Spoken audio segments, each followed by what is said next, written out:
Good evening, race fans, and welcome to the Triple M Pulling Truck Series here on the NASRA 360 Racing Network. Here tonight on this Feel Good Friday, we have chaos, we have calamity, we have roses here tonight at the LA Coliseum. Here tonight, this is the NASRA Clash to kick off this series. I am joined tonight by Hunter Parsons, and Adam Flieger is the man behind the decks here tonight. And Hunter, we're joining this series in qualifying right now. Bit of a different format here tonight as well. We're going to run some heat races in LCQ and then a featured race. How excited are you to kick off the series here tonight from the Coliseum? I am absolutely stoked. 35 trucks, I believe, or 26 trucks on a little quarter-mile racetrack on a Friday night. It does not get any better than that. Like you said, absolutely calamity, and it's just going to be insane. It is going to be insane indeed. And we're going to have just a couple of heat races here. It looks like qualifying has ended here from the Coliseum right now. We're just awaiting the start of the heat races. And Hunter, we're going to watch a couple of these heat races. We're probably looking at around 4 or 5 heat races as this goes through. From a driver's point of view, how important it is to put out a good performance in those heat races? Well, it's going to be a big deal. And actually, we are starting qualifying right now. I do believe at a little bull ring like this, it's all going to come down to your qualifying time. If you put yourself out front early on, you're going to have a good chance to hopefully even stay up front. If you qualify towards the middle or the back, you definitely got your work cut out for you, as only the top 3 from the heat race are going to transfer before an LCQ. So qualifying time, very important, Will. Very important indeed, as we're watching Cliff Branchard take the track right now. He is racing out of Clinton, Maine there in that 9 truck. And qualifying here at the Coliseum, Hunter, is interesting to say the least. It's I would like to say it's the shortest of the short tracks these drivers will ever see. Now we're hopping inside of Joey Dochet's 16 right here. And Hunter, I'm sure you have a little bit of experience at this track. What gets the job done at the shortest of the short tracks? A lot of it is going to be luck. You need to be everything going your way. You just need to not get caught up into anyone else's mess. But luck, and at this track specifically, you got to have a lot of consistency. Very tight corners, short straightaways. You don't have a lot of room for any error. No room for error indeed. And tonight's format, as we're watching qualifying take place here, each heat race will be 13 laps. As Joey or Hunter talked about there, only the top 2 drivers will move forward there. The LCQ race after those heat races will be 25 laps. And then the featured race here tonight will be 50 laps. And for those viewers that thinks, okay, 50 laps at the Coliseum, including caution flags, this race will fly by. But there was a quick rule adjustment before this race here tonight. Caution laps will not count in that featured race. So it doesn't matter how many caution flags fly, Hunter, we will keep counting it down to lap 50. These drivers will have 3 sets of tires on these trucks here tonight. 100% fuel capacity, so no worries about that at all here tonight. And almost Santa Claus came a little late, Hunter, as these drivers will get 1 fast repair in the featured race. Yeah, typically not something you see here in NASRA, but as mentioned earlier, it's not going to be a points event, so might as well give out a little bit of Christmas joy a little late to everyone with that extra quick repair. Yeah, that is going to be Christmas joy indeed with that fast repair. We're now joined by the boss man himself, Brady LaBeouf. And Brady, we sort of touched on the chaos and calamity that we're going to see here tonight. We touched on what the format's going to be as well. What are you looking forward to the most here in this series, particularly as this is going to be a little bit of a sample, more like a fun race for these drivers? What are you looking forward to the most here in the Triple M Pulling Truck Series? Yeah, well, thanks for having me in the booth for this time. I appreciate Adam, Will, and Hunter, you guys coming on board and broadcasting the races for us this season. This is a new season for us with you guys coming on board at NASRA 360 Racing Network, so I definitely appreciate that. Tonight, man, it's just a fun race. It's the start to our speed weeks. The guys that want to race Daytona, so we figured we go to the Coliseum to have some fun. It's different territory for us in the trucks here, so we're going to give it our best. And playoff points.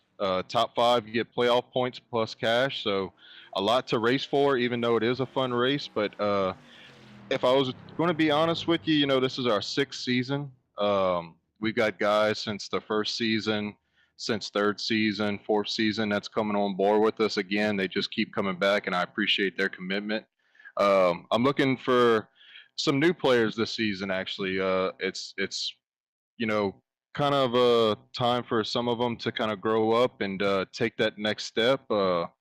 I'm looking at guys like Jacob Klinghart, Jose Luis Rivera, Kyle Hess, Cody Knott, just to name a few, to be up front, week in and week out to mix it up a little bit more. I'm excited about some newcomers that we have coming in, like guys like Bill Halls, Jonathan Pugh, Jimmy Emos, some of those new guys that's joining the series, Dustin Castile. So it should be fun, but you can't count out guys like Keith Bradley, Tyler Dittmer, Robbie Richards, Adam Newbert, Stephen Thomas, past champion, Chris Cinnamon, Taylor Peacock, some of the veterans of this league. So I'm very excited about the whole group, and we should put on some good races for you guys. Yeah, Brady, we touched on that format as well as we were taking a look at qualifying taking place right now.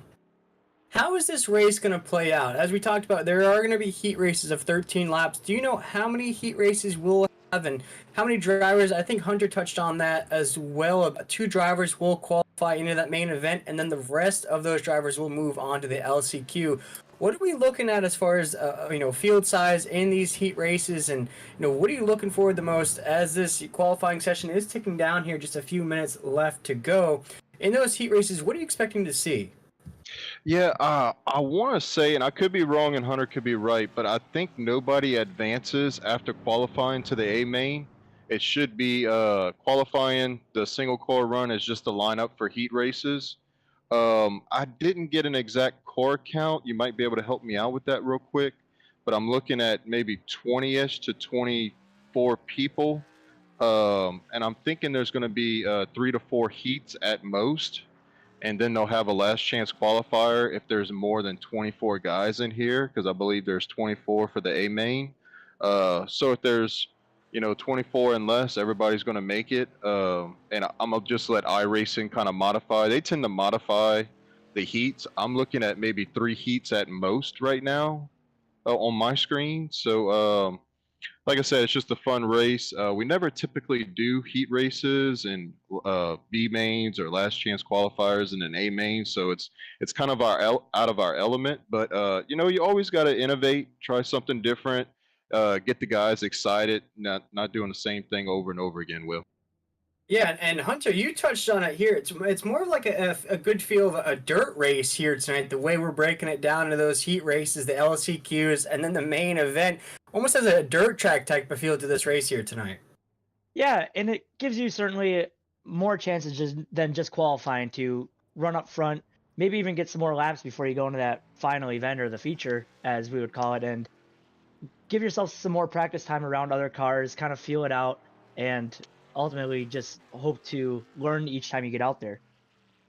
Yeah, and we're watching qualifying ticking down here. I'm joined by Hunter Parsons and Brady LaBeouf here up in the booth here in the NASRA 360 Racing Network. And I'll ask both of you guys here, whoever wants to answer first, I suppose.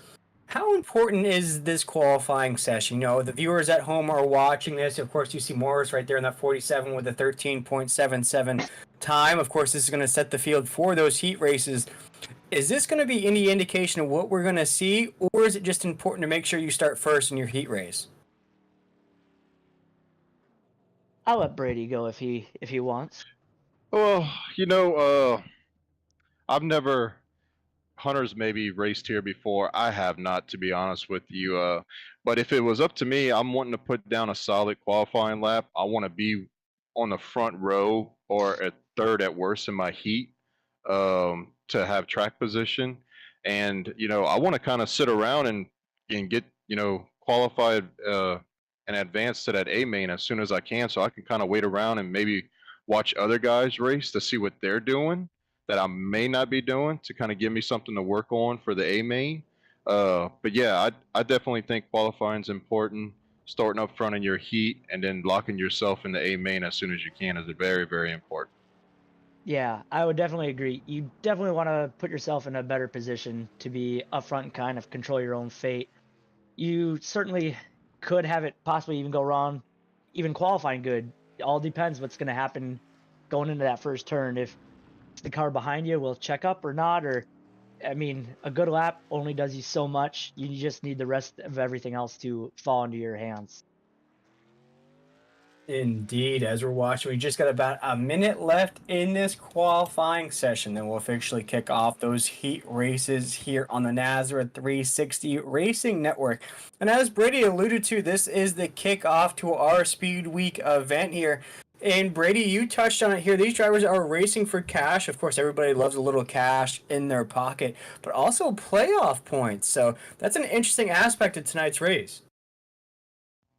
Oh, absolutely. And I think we started doing this maybe about 2 or 3 seasons, Will. I know for sure the past 2 seasons we've done it. It was kind of just a theory in my head. I've always known that for the Daytona 500 qualifying, NASCAR would typically give out playoff points to drivers who start on the pole or the front row for that first lone qualifying run.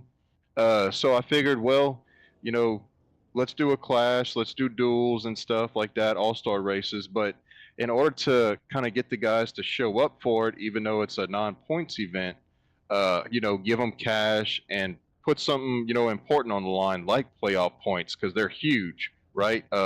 It determines seeding and you kind of carry those points with you throughout the playoffs. So I wanted to make sure I gave the guys a reason to have to show up. Indeed, but it looks like, Brady, we are all formed up for heat race number 1. Of course, we just saw James Morrison, that 47, lay down that 13.7. Clearly faster than the second place car of Joey Deschette right there in that 16. We have Devin Painter in this heat race as well.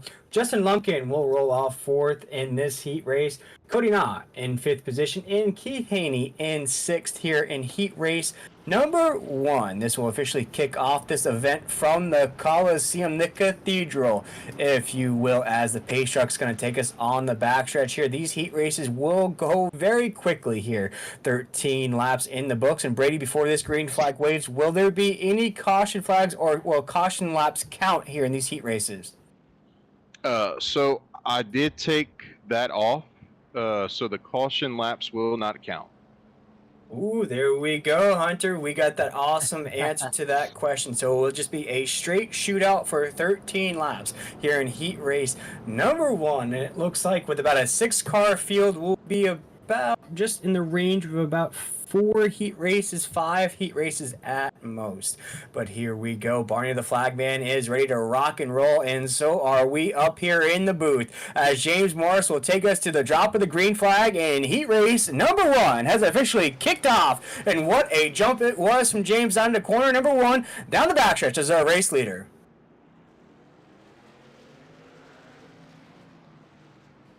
James going to take us around 3 and 4. Still as our clear race leader. We have some commotion there on the tail end of this pack right now. James will take us down to corner number 1 and 2, still clearly as our race leader. Anybody's trying to catch him right there. Of course, to be the top 2 that will advance. The rest of these drivers will go into that LCQ to race it down just a little bit more. Sometimes, though, racing an LCQ can give you just a little bit more experience, a little bit more things to work on in that main event. We do have a crash right on the front stretch here. We're still rocking and rolling. Give us just a minute. We'll have that ticker up on the screen here. But it looks like the caution flag has officially waved here. And that's Justin Lumpkin in that 27. No caution flag here on the racetrack. Still racing it down here in the Triple M Pulling Truck Series. We have just about 10 laps to go.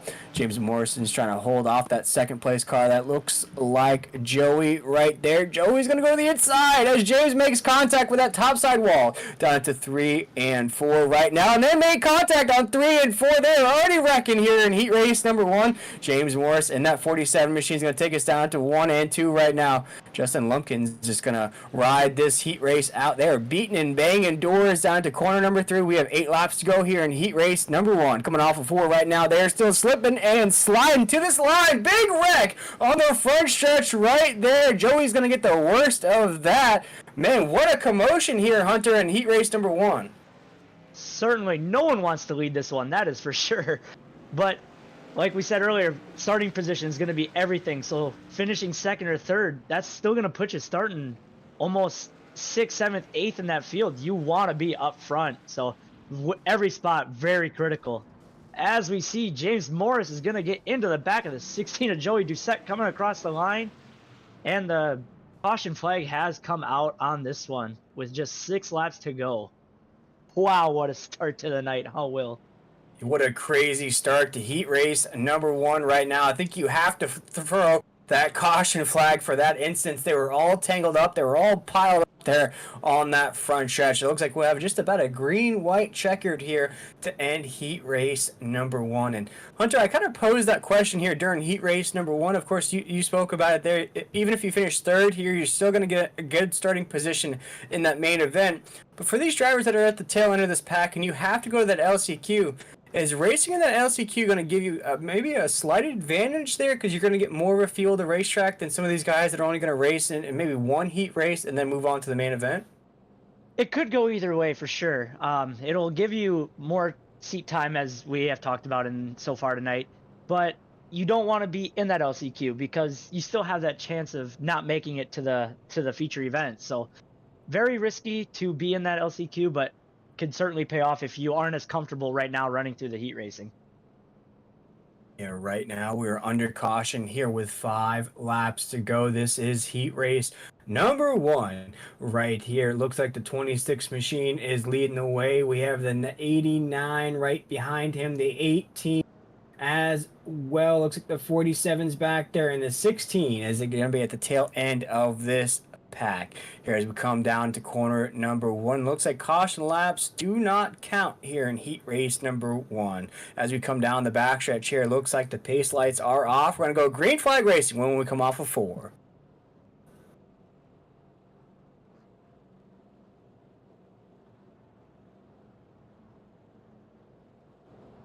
There we go. Pace truck has pulled off. Going to go back racing here in heat race number 1. It was chaos. It was calamity. We only have 6 drivers on the racetrack right now. 5 drivers, excuse me, right now as we come down the backstretch down to corner number 3 and 4. 26 machines leading the way right now with those purple rims looking all styling and profiling. We have about 3 laps to go here in heat race number 1. Coming around the corner right now, the 26 is starting to separate just a little bit from that second place truck right there as we come around the corner right now. Still our clear leader on the racetrack down to corners number 1 and 2. Hunter, looks like we have just about 2 laps to go here in heat race number 1.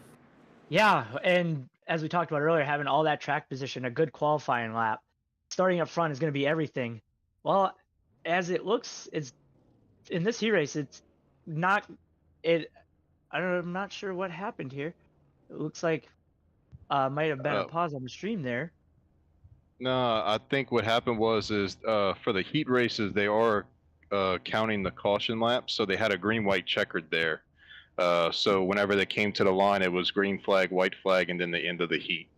So I'm guessing that for the A main feature, it's the caution flags don't count.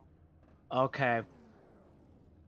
But yeah, as we talked about earlier, having that track position, it totally flipped on the field as your almost worst qualifier of the night ended up winning that heat race, Cody Knott. So great job to him having everything go his way. But as we are getting ready for our second heat race, let's look at our starting lineup. On the pole, we're going to have Chris Blanchard to his outside teammate, Chris Cinnamon.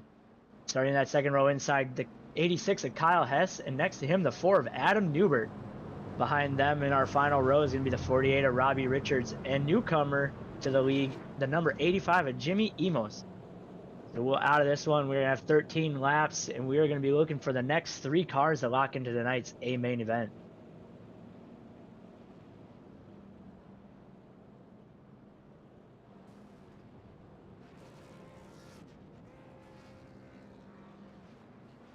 We got a little bit of lining up situation here before we go green.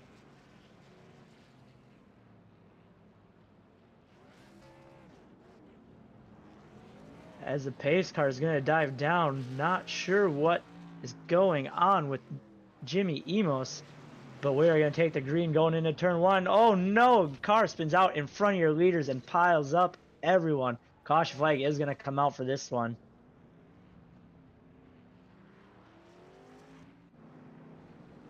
Not a good start to your second heat race, but luckily for Chris Blanchard, that is going to be having our lap ticker continue on, just ticking away those laps.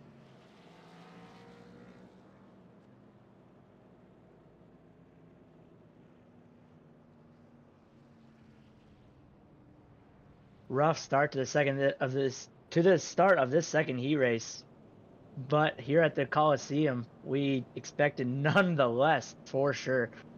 It has been a wild night so far as you are watching the second heat race of tonight's 5 heat races on track, trying to lock in the next 3 qualifiers.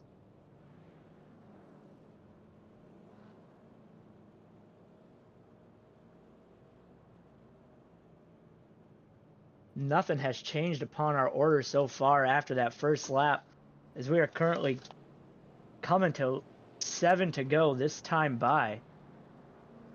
9 to go, my bad.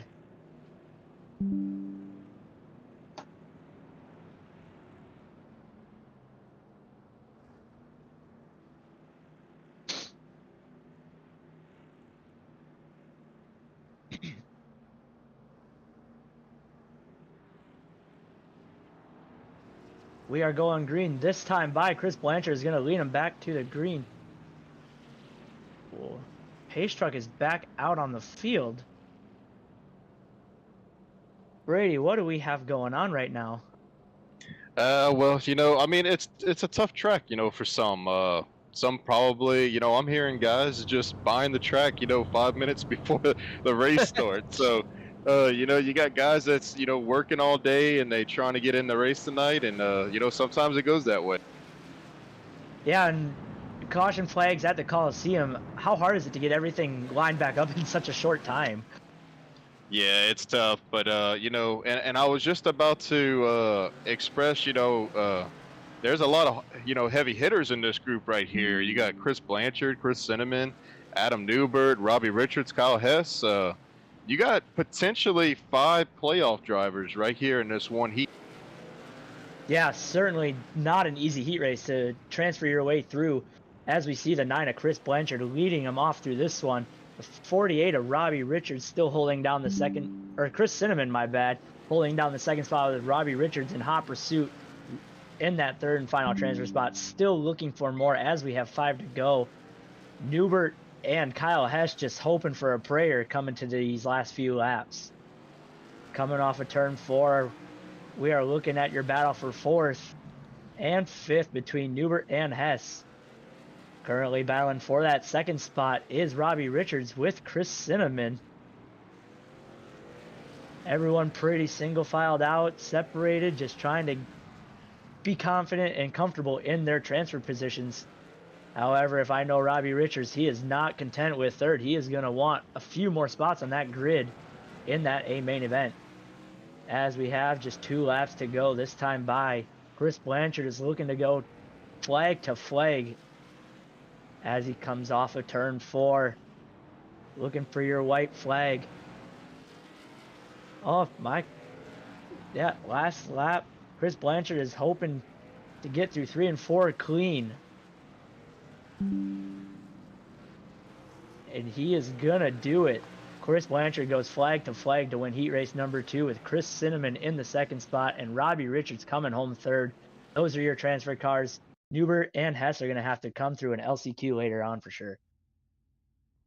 Yeah, and Hunter, that was a lot more clean of a heat race that we saw right there. Heat race number 1, we had a lot of pile-ups, a lot of craziness, a lot of door-to-door banging going on. That was very clean out of Chris Blanchard there to go flag to flag, as you mentioned. Yeah, definitely a cleaner heat race and just makes it a lot easier not having to worry about someone breathing down your neck the whole time, trying to force it into the corner. Everyone just kind of respected where they were at, knew they were in, and didn't really want to push it any further than what they had to, as 50 laps later is certainly a long time when you have 24 trucks on this little racetrack. Indeed. Now we're taking a look at heat race number 3 right here. We have Dana Shepard going to roll off first here in that 45 machine. Blake Lothian in that 43 is going to roll off second. Johnny Lawrence in that 77 will roll off third. Huck Whittington will roll off fourth in that 00. And it looks like there's one more car, and that's Sickles. And that 22 will be our 5th car here in heat race number 2. We'll have 13 laps here in heat race number 3. 13 trucks, excuse me, here as the pace truck will take us down around the corner here one more time. We're waiting to drop the green flag here from Barney the Flagman, almost in a forklift here at the Coliseum, Hunter. Yeah, that's certainly a little different than what we see at different racetrack venues across the circuit. Indeed, here as we're waiting for everybody to go ahead and grid up. Sickles needs to get up to the rest of those trucks if he wants a good restart here or a jumping off here for the green flag. But right now, here we go. We're going to the drop of the green flag right now. Officially, heat race number 3 has begun right now. We have a big battle up at the top right now. We have Blake Lothian and Shepard that are side by side. Watch this battle take place on your screen, ladies and gentlemen. Blake Lothian here coming in with a lot of experience. He's an actual truck series driver in real life. So one of those names to watch out for in this series. Although this is the Coliseum, a lot of tricky things can happen as he's making contact with Shepard there on the outside. Blake Lothian, though, is still trying to dive to the inside of this racetrack.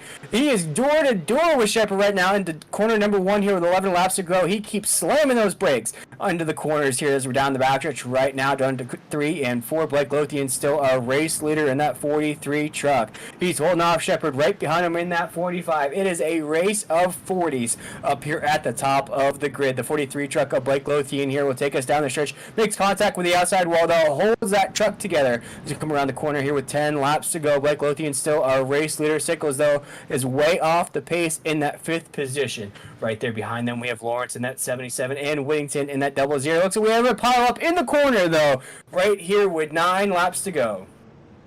Unfortunate for Dana Shepard there, just I believe got on the brakes a little too hard and truck just came around and on him, and fortunate enough, he's still got a few laps here to get back up to those top 3 spots as Johnny Lawrence is going to jump up to the 2 spot. Huck Whittington 3rd, Sickles in the 4, and Dana Shepard is going to have to go to the tail end of this field with just around 5 laps to go, I believe, when we get the green flag. And what a big momentum shift for Sickles there. We saw him off the pace there, the drop of the green flag, way off the pace here as we were racing around. And now, as you mentioned, Hunter, all he has to do is make one pass, and he is locked into that feature event. All you have to do is finish inside the top 3, and you are good to go. Here was 7 laps to go here in heat race number 3. We saw what Blake Lothian was doing there, Hunter. He was slamming the brakes down to the corner. Yeah, he's definitely charging those corners as you need to if you have someone right behind you. You don't want to almost get shoved into the corner because that's where we see a lot of that bump and run action. So he's putting himself further out there, but when it comes to that 50-lap feature, he's going to have to really watch how he applies that brake pressure. You don't want to wear through your tires. You don't want to have to take a set unneeded, if I may. So he's doing a great job doing what he needs to do to put himself in a good spot for that A main later. But I just am very curious on how he's going to tackle that feature event later on tonight. Yeah, right now as we come across the line here, the pace truck's still leading us around. We're just awaiting the trucks to go ahead and get re-gridded up here. It looks like we're going to have just about 5 laps to go here in heat race number 3. And there we go. We are 2 by 2 once again. We're going to have Blake Lothian at the top of this grid. We have Lawrence right next to him in that 77.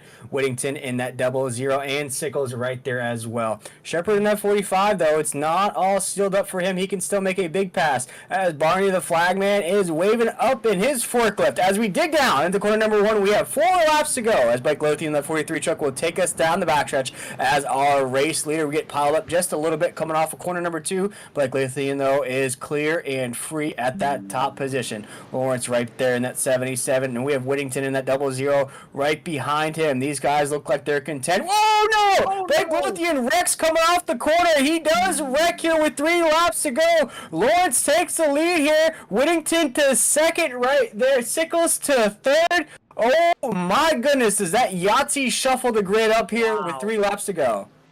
Unfortunate for Dana Shepard going up and over on the backstretch, and he is going to be out of it for this heat race. Not quite sure what happened with the 43 of Blake Lothian. Maybe just came off of turn 2 a little too hard on the throttle, and that truck just snapped loose on him. Absolute melee behind the 43. And that's a shame there from Blake Lothian. That 43 truck was really showing his stuff here in heat race number 3.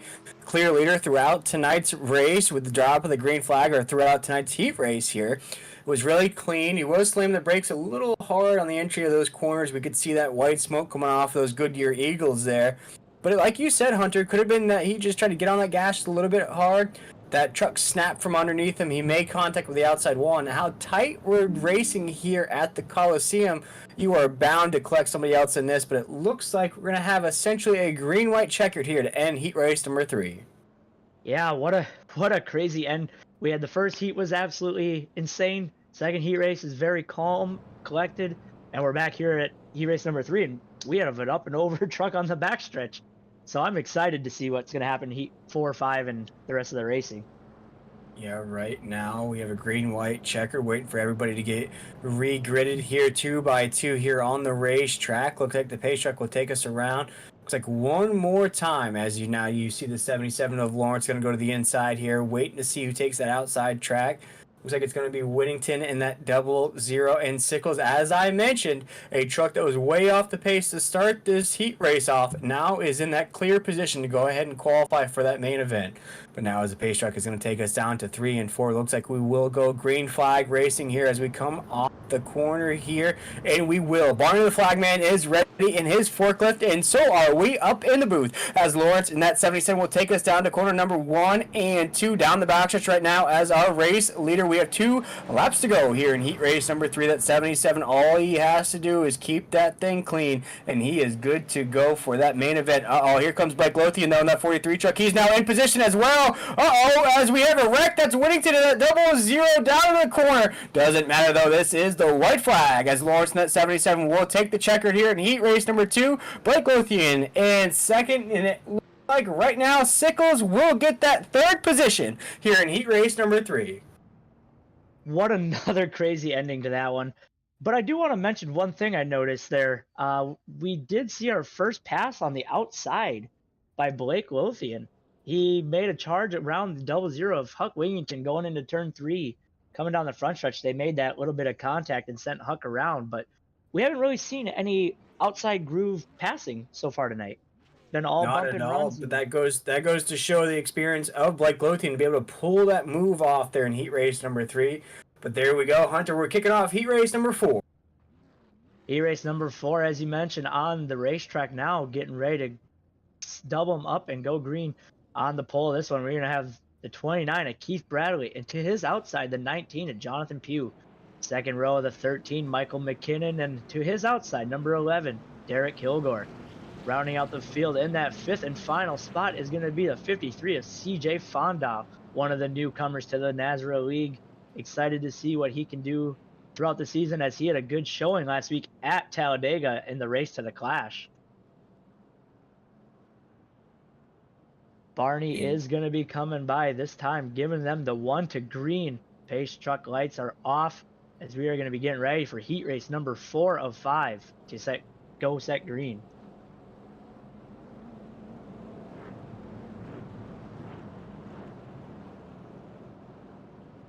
They are coming down the backstretch now. Pace truck ready to dive in behind pit wall. Keith Bradley, Jonathan Pugh leading them to the green in heat race number 4.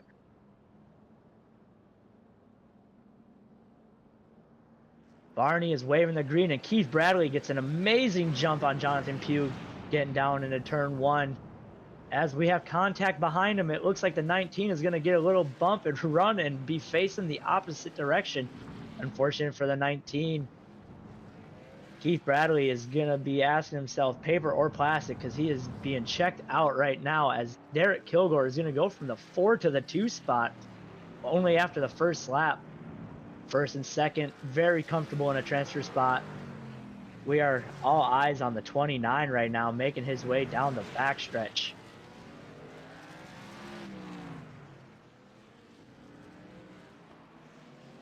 We do have a little bit of a battle shaping up for that 3rd spot between Michael McKinnon and CJ Fonda. CJ just can't seem to get to the back of that 13 to make anything happen, as McKinnon is going to pull away going down the backstretch. However, CJ does close in on corner entry.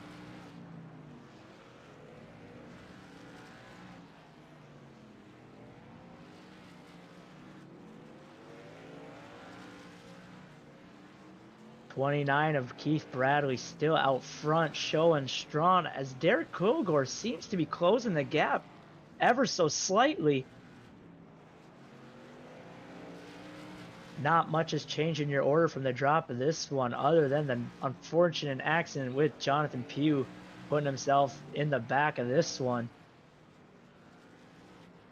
Yeah, Hunter, you know, it looked like they had a little mishap right there at the beginning of the start, and it kind of got them spread out. So, but Kilgore's not giving up, man. He keeps on inching away at that lead on Keith Bradley. Yeah, for sure. He's definitely been impressing Oh, me. and I think he lost. Announcer's curse, it never fails. As we have mayhem on the backstretch, a car sitting down there as your leader is approaching him. Keith Bradley gets by clean, as I believe that was the 53 of CJ Fonda getting turned around in front of the field. That is going to move Jonathan Pugh up one spot, and Michael McKinnon still into that transfer spot. Not much else has changed, as they are going to be getting the 3 to go this time by Keith Bradley, showing a 2.5 second lead. 2.8 that time by Derek Kilgore, still in that 2 spot. Michael McKinnon in the 3. Yeah, and I tell you what, Blue Line Racing come to play tonight, Hunter. You know, they showed some speed with Kilgore, CJ Fondon, and Johnny Lawrence winning that last heat race. You can definitely tell the teams who have been putting in the practice, isn't that right, Brady? Keith Bradley is coming across turn 4 now. He is going to get that checkered flag from heat race number 4. Derek Kilgore is going to come home second. Michael McKinnon third. Jonathan Pugh, as he's coming off turn 4, will finish in that 4 spot. And unfortunate for CJ Fonda, finishing out in the 5th spot. Your 3 lock-in cars from that one again: Keith Bradley, Derek Kilgore, and Michael McKinnon. Yeah, and it looks like, Hunter, you're getting all the clean heat races here. Nothing crazy about that heat race at all. No commotion, no yellow flags at all in that heat race. Everything that you're getting so far is squeaky clean here in these heat races. Some about them even number heat races, I tell you.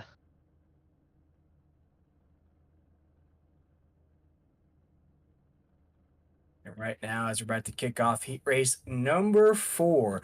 Right now, we're looking at the starting grid for heat race number 4 here on the racetrack. Looks like Ed Osborne will take us through the racetrack as our race leader. Looks like a very small field. Looks like this will be the end of our heat races, as we only have 4 trucks in this heat race, Hunter. And, you know, looking at these heat races so far, what have you seen so far out of these drivers tonight?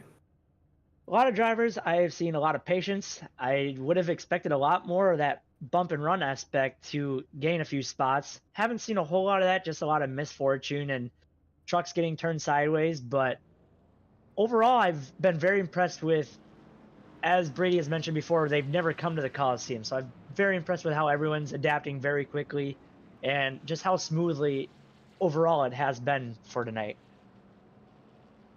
Yeah, we look at this field right there. We have Bullock in that 17. We have Hartwick right there as well. Osborne at the top right there. We have, looks like LaBeouf is in there as well in the mix. Of course, he's not in this field, as he is up here in the broadcast booth with us here tonight. We have Hagen right there. So, you know, for the last heat race, this does have a who's who mix of drivers in this race here. The final heat race here before we kick off the main event.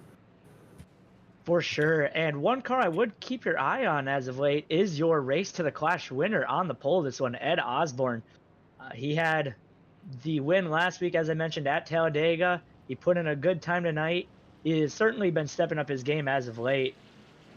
As he brings him to the green flag down into turn 1, Ed Osborne is going to lead the field in that 42 machine. Yeah, pretty clean so far as he takes us down to 3 and 4. You see the other drivers starting to feel each other out right there. You see Bullock in that 17 starting to feel out positions as well. But the more they separate each other here, Hunter, as we dig around 1 and 2 right now, we've seen it in your heat races here. If you can separate yourself, you can fan out just a little bit, you can essentially cruise to a heat race victory. For sure. It's just all about staying consistent, hitting your mark, because as we saw that last time coming through 3 and 4, Ed Osborne in the 42 missed his entry a little bit, and it totally just messes up the apex, the exit to your corner, and ultimately it could mess up your next entry. So very hard to get back into your rhythm as we see him get on the brakes a little too hard in 1 and 2 and shoots up the racetrack and is going to open the door for Hartwick. Oh, Slider from the 24 machine of Hartwick. yeah, Hartwick wants his heat win. You can tell right there. Well, we almost saw the similar aspect to this from Blake Lothian in that 43. Hit the brakes into the corner, trying to make it pass. Actually tap that top side wall. Spawn out here, but with 8 laps to go, now we have Hartwick leading the way. It doesn't look like Osborne wants to give up on this heat race victory either, but it looks like right now, Hunter, we have a clear set of 3 trucks at the top of this grid here, making it 7 laps to go. Yeah, the 42 of Ed, he was not willing to give that one up so easily, but now he's got to worry about Brandon Bullock from behind him. He's going to go from offense to defense in a hurry, as he does not want to put his transfer position into any jeopardy, as they have just 5 laps to go that time by. Yeah, right now is Hardwick still as our race leader in that 24 truck. We come around the corner right now. He does get that 5 to go sign. And you see Osborne in that 42 right there and Bullock in that 17. Watch out for Bullock in that main event. Very strong inside these trucks. Very strong in that 17 machine as we come around the corner right now to the start finish line. Make it 4 to go now. And it looks like we have a little bit more of a calm pace here in this final heat race, Hunter. It looks like these drivers are okay where they're at on the track. Yeah, it all just comes down to how bad do you want that transfer, how bad do you want those extra 5 spots, as we have 5 heats. Each position you lose from the leader is another couple spots from the following heat race. So how bad do you want those 5 spots, or how bad do you just want to sit there, ride it out, and wait for your time come that feature event? As right now, as Hardwick is still as our race leader, he will get that white flag here in the final heat race before we go to the LCQ, the last chance qualifier. Hardwick will take us around 1 and 2 as our race leader. Looking at Ed Osborne in that 42 machine and Bullock in that 17 will be our top 3 in this heat, as Hardwick takes the heat race number 5 here as our race victor, and Ed Osborne in that 42 will come home second and Bullock will come home third. Those were the 3 trucks that will qualify for that main event. Now it's time for that LCQ, Hunter. Yeah, and I do believe we are going to have only 9 trucks lined up for this one, as 10 and 11 are not going to be gridding, as one of them is Brady up here in the broadcast booth with us. So 9 spots, and I am getting word from the race control in iRacing that the top 9 will make the feature. So if everyone does grid up, everyone will transfer to tonight's A main event. So ultimately, this is all going to be for starting position. Yeah, battle for starting position here. This LCQ race will be 25 laps, so just a little bit more than what we ran in those heat races. But looking at the starting grid right now, we have Joey Deschette right there at the top. Adam Newbert will start second. Huck Whittington in third. Jonathan Pugh in fourth. Dane Hagen in 5th, James Morris in 6th, Kyle Hess in 7th, Dana Shepard in 8th, and CJ Fonda in 9th. And we see Brady LaBeouf in the field. He won't be racing as he's up in the air in the booth with us, but Keith Haney will be taking the track here in this LCQ. Yeah, and being that we're going to have 9-10 cars on the track, we're going to get a little bit more of a feel of how that 24 car feature event is going to be coming up shortly. So very eager to see how we're going to have the racing be with more trucks on the racetrack. If it's going to be a little bit more hectic, I'm sure. What are you thinking? I think so too here, as we have a lot of very talented drivers in this LCQ. Looking at names of James Morris, Adam Newbert there, Joey Deschette, Jonathan Pugh. A lot of these drivers could go on to, rack up multiple victories during this season here in the Triple M pulling truck series here. This is the NASRA class. But like you said, Hunter, this will give us a great indication of what we will see in that main event. Will we see a lot of trucks starting to pile up here? Will we see a lot of drivers give each other respect, kind of back off a little bit on these corners, or will it just be all out racing here at the drop of the green flag? Yeah, as the pace truck now comes off turn 4, Joey Doucette is going to be taking that green flag, leading him down into turn 1 with Adam Newbert on his outside. And we're going to be 3 wide off of turn 2 for the race lead. Oh no, Joey Doucette is going to get hooked and turned to the inside wall. Just not sure quite what happened, what initiated it all, but I did see 3 wide and just not a lot of real estate there, Will. Not a lot of real estate indeed, and it's almost like what I called right before the drop of that green flag. Will we see these drivers really give each other respect there on the corners? Didn't look like that right there, Hunter, as we went 3 wide on lap number 1, and that caused a pileup already here. But I think you touched on it there. With more trucks in this LCQ, in the main event, we're going to have probably in the range of about 20 trucks taking this track. We've seen so far what 5 trucks can do at this track, never mind 20. Yeah, and I do believe, looking at the future grid for the feature, we are going to have 24. So lap traffic's certainly going to be a big thing. Just the amount of trucks and the amount of chaos, as we already saw there on lap 1. So definitely going to be a big patience game, or will it be a more hectic get to the front game as soon as you can? Yeah, right now as we're in this LCQ, we'll run about 25 laps here in this LCQ. The first caution flag flew here and lap number 1 there, Hunter. So very quick with the caution flags already. But Barney the flagman is ready in his forklift, and so are we up here in the booth. Looks like we'll run 1 more caution lap here as the pace lights are off of that pace truck. Adam Newbert is our race leader right now in that Ford truck. We have Pugh in 2nd. We have Morris in 3rd, Hagan in 4th, and Doche in 5th. And as you touched on, Hunter, all these drivers will make that main event, so no eliminations being taken place here in the LCQ.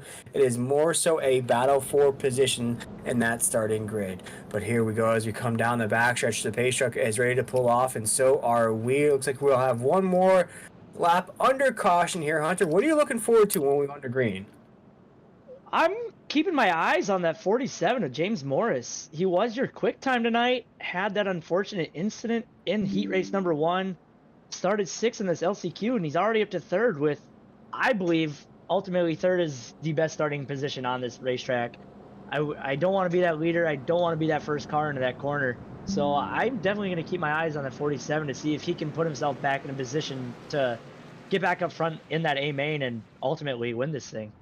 With a huge restart there from Adam Newbert in that 4. Gets that rocket down into the corner. Although Pugh's right there already to his outside in that 19 truck. We have a side-by-side battle for the lead right now into corner number 1. This is Adam Newbert. This is Pugh on the outside in that 19 truck. Adam Newbert's going to squeeze him just a little bit there on the corner. There goes Newbert around corners number 3 and 4 right now across the line here. Make it 17 laps to go. Adam Newbert gets loose in the corner. He's slipping and sliding, and he slides right into the top side wall, makes contact hard with that nose. No caution flag on the racetrack though, Hunter, right now, as Pugh is now our race leader in that 19 truck. Yeah, not sure what happened with the Ford. Just looks like he stepped the rear end out a little bit going into turn 1 and just a little bit too much overcorrecting at a slow speed like that, and just couldn't hold on to it. Fortunate enough for him to get it straight and stay out in the 3rd spot, as the top 5 right now are all single filed out. Jonathan Pugh leading the field off at turn 2 in front of the 47 of James Morris. Nice and easy as we have 15 to go, 14 this time by. Pretty much everyone in the field single filed out. Don't really see any battle shaping up. I do believe we have a side-by-side battle for that 5th spot between CJ Fonda and Huck Wigington, but ultimately nothing really too drastic going on in the field. right now, and you touched on it, Hunter, a lot more calm pace here in this LCQ. And for Pew, though, I'm pretty impressed that, of course he's not racing against other trucks right now as he has a clear lead up at the top of this grid. But he's hitting his marks pretty clean. He has a big run off of 2 right there. Of course, Morris was our fastest qualifier right there. Got into a little bit of a commotion there in his heat race, rolled off first in the heat race. We have a caution flag now out on the racetrack with 11 laps to go. Yeah, caution came out late on that one, coming out of turn 2. Not sure who is backwards facing the field. Lucky enough for Jonathan Pugh and John Morris, they did not make contact with that lap car. Very hard to see. Will cars spun out off the corner with how tight these corners really are. It really just sneaks up on you. So getting on the brakes in a short hurry, very difficult here. Yeah, it didn't seem like the drivers even knew the caution flag was out on the racetrack. We didn't know either. As we check out this replay here on the NASRA 360 Racing Network, and you see that 38 truck right there.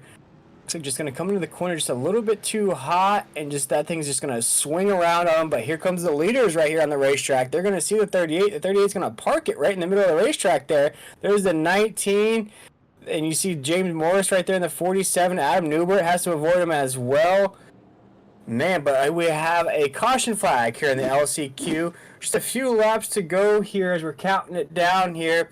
You're not racing for any elimination. You're not racing for the last spot, if you will, Hunter. More so position on the racetrack. But what we're watching there before that caution flag flew, these drivers are very calm, cool, and collected the way they were just kind of sort of skating around this track.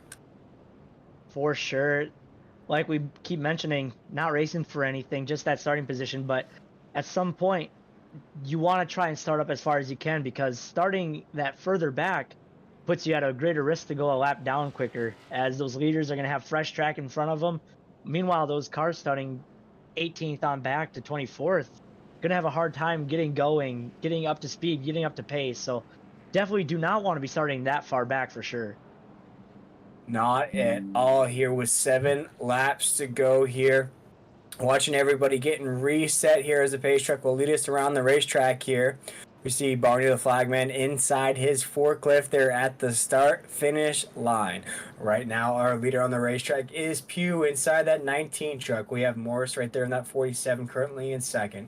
Adam Newbert in that 4 is currently third. Dochette is currently 4th on the racetrack. And Whittington in that 00 is 5th. You saw Whittington's run in that last heat race. Unfortunately, didn't qualify. He got tagged up as well. And for a lot of these drivers here, they had excellent heat races, excellent qualifying times, but just unfortunately got tagged up at the end of their heat races.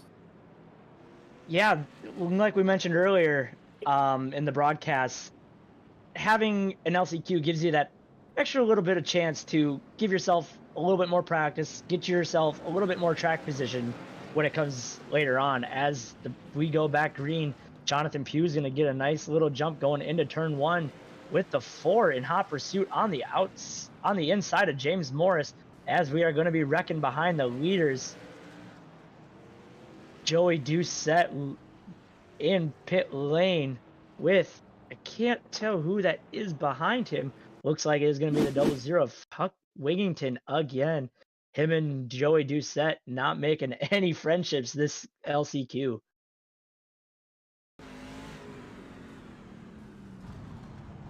As we are on board with Huck Wigington, he is going to get to the inside of Joey Doucette. Gets on the brakes and just gets hooked from the right rear quarter panel, it seems.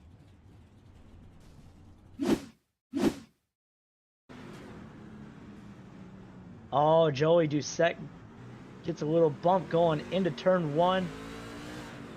Just gets in the back of Doucette and sends Huck Wigington and Doucette in the 16 around.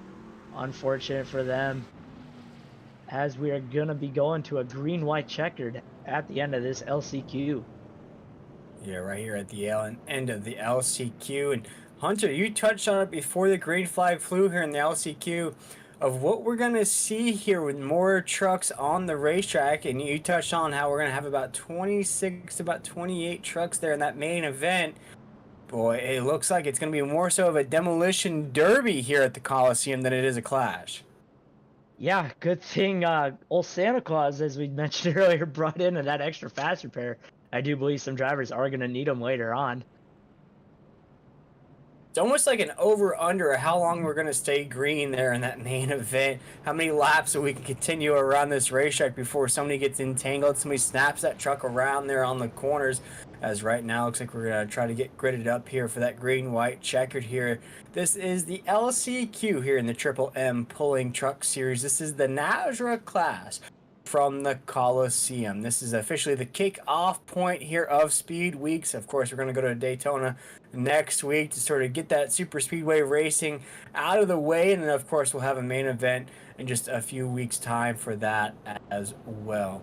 But right now that 19 truck is ready to go, and so are we. We'll see everybody go ahead and get 2x2 here next time by as we go across the start finish line one more time. And what I'm seeing so far, Hunter, is these drivers, you know, this track's hard. I gotta say that. It's a difficult track. You know, Brady touched on it when we started this broadcast off tonight. Some of these drivers actually purchased it right before we went on air here tonight. So a lot of these guys are getting their first taste at this racetrack. Yeah, it's certainly not an easy track to get around.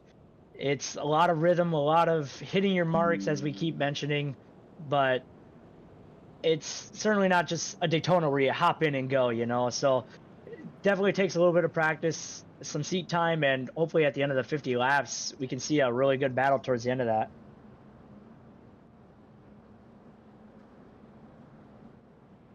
Right now, the pace lights are off of the pace truck right now. We are 2x2 at the grid right now. As you come off a 3 and 4 pace truck pulls off, we'll have a green white checkered here to end this LCQ as we. Oh, looks like we went ahead and ended that LCQ early there. I do believe we're on a replay from that last caution, so we do have a 2-minute warm-up here for some people to just go to the bathroom, take a quick break, do what they need to as before we get ready for this main event. And Hunter, do you know who won that LCQ there, or? It was actually James Morris. Going into one on that last restart, Jonathan Pugh got on the brakes a little too hard and pushed up the racetrack. And between him, Newbert, and Morris, just calamity erupted between the three of them. And we see right now, looks like we have our starting grid set for this main event. And there's the consolation results right there. As you were just touching on there, Hunter, James Morris will win that LCQ. Jonathan Pugh in second. We have Joey Wright there is going to finish third. Huck Whittington in fourth. Kyle Hess in fifth. CJ Fonda in sixth. Adam Newbert in seventh. Dane Hagan in eighth. Dana Shepard in ninth. And it looks like Keith Haney and Brady LaBeouf are both race control here tonight. Hunter, we are all done with our heat races. We're all done with the LCQs. What's your take so far on what we've seen from the Coliseum? I am speechless because I don't know what to expect going into this main event. We haven't seen 24 cars on this racetrack yet, but overall, I would say that everyone has done a fairly good job at trying to keep it green, keep it racing, and everyone's doing a fair amount of give and take, but now it's main event time and gloves are off. It's time to go and get up to the front. Right now we're watching just a short warm-up before we kick off the main event here.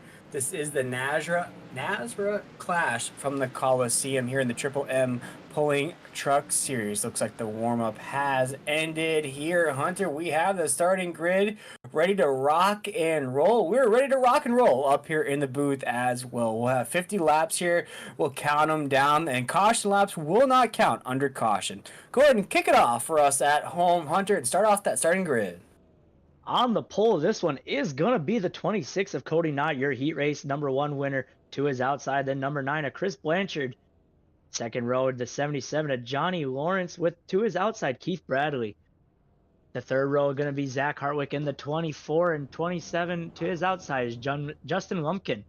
Chris Cinnamon on the fourth row, my bad, in the 3 to his outside Blake Lothian. In the 9th spot, going to be the 11, Derek Kilgore, and to his outside, Ed Osborne. Next row, we're going to have the 99 of Devin Painter, and to his outside, the 48 of Robbie Richards. In the next row, we're going to have the 22 of Jeff Sickles, and to his outside, Michael McKinnon. From there on back, we're going to go to the 17 of Brandon Bullock, and to his outside, our LCQ winner, James Morris.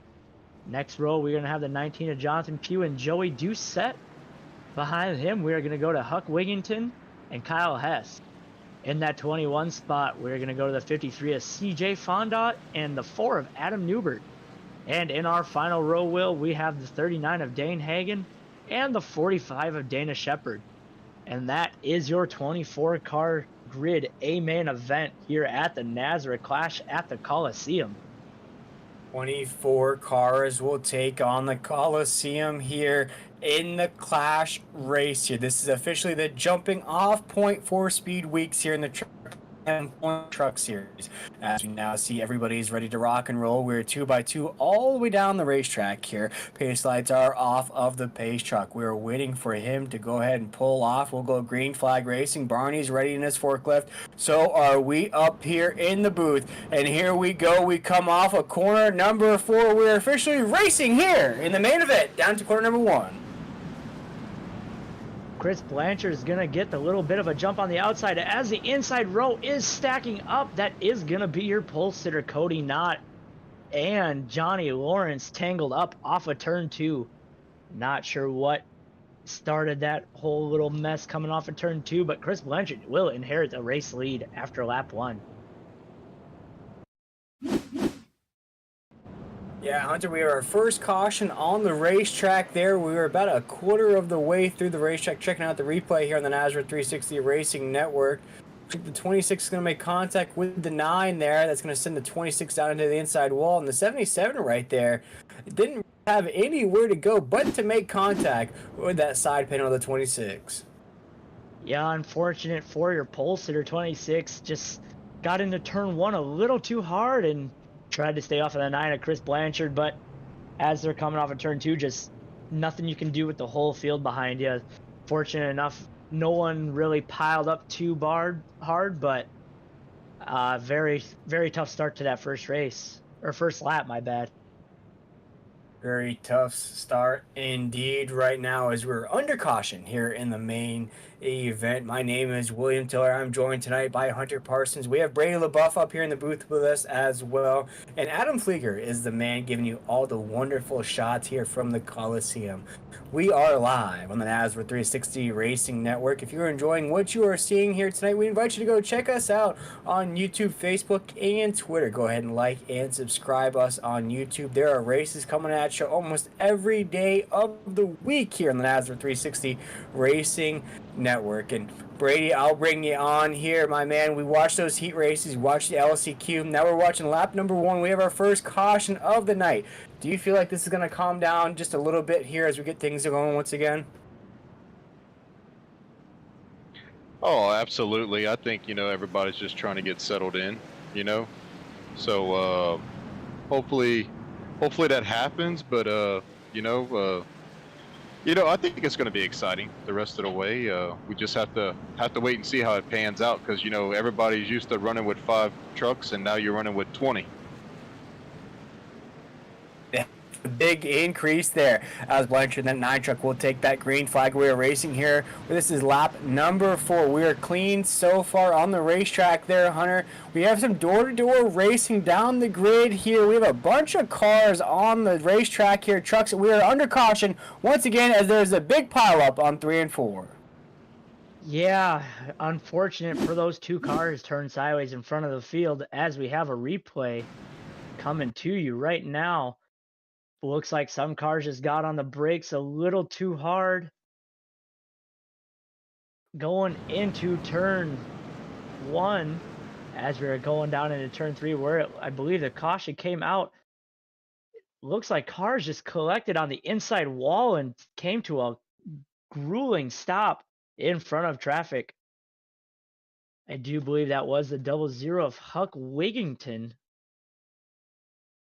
And it is, as we are looking at the 45 and the 86 of Shepard and Hess, as that is the 00 of Huck Wigington facing backwards. Certainly not a way you want to be looking.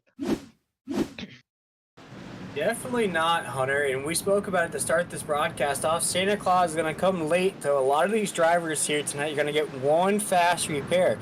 The way this pace is going, this will be a race of nutrition. Whoever can survive the longest at the Coliseum. Some of these drivers might even have to ride around with a lot of heavy damage just so that they can hold on to that fast repair to the end of this race. So keep an eye out as we tick down the laps here in this main event race. We raced it down in the heat races. We raced it down in the LCQ, but everything is now on the line here in the main event. We spoke to Brady LaBeouf, the boss man here tonight. He spoke about how these drivers are racing for playoff points here in this clash race. It's a fun race, Hunter. You know, things are on the line. There's money on the line, playoff points. But as a driver's point of view, you know, how do you want to win this race, or is it just more of a fun aspect, fun race for you here, the start of Speed Weeks?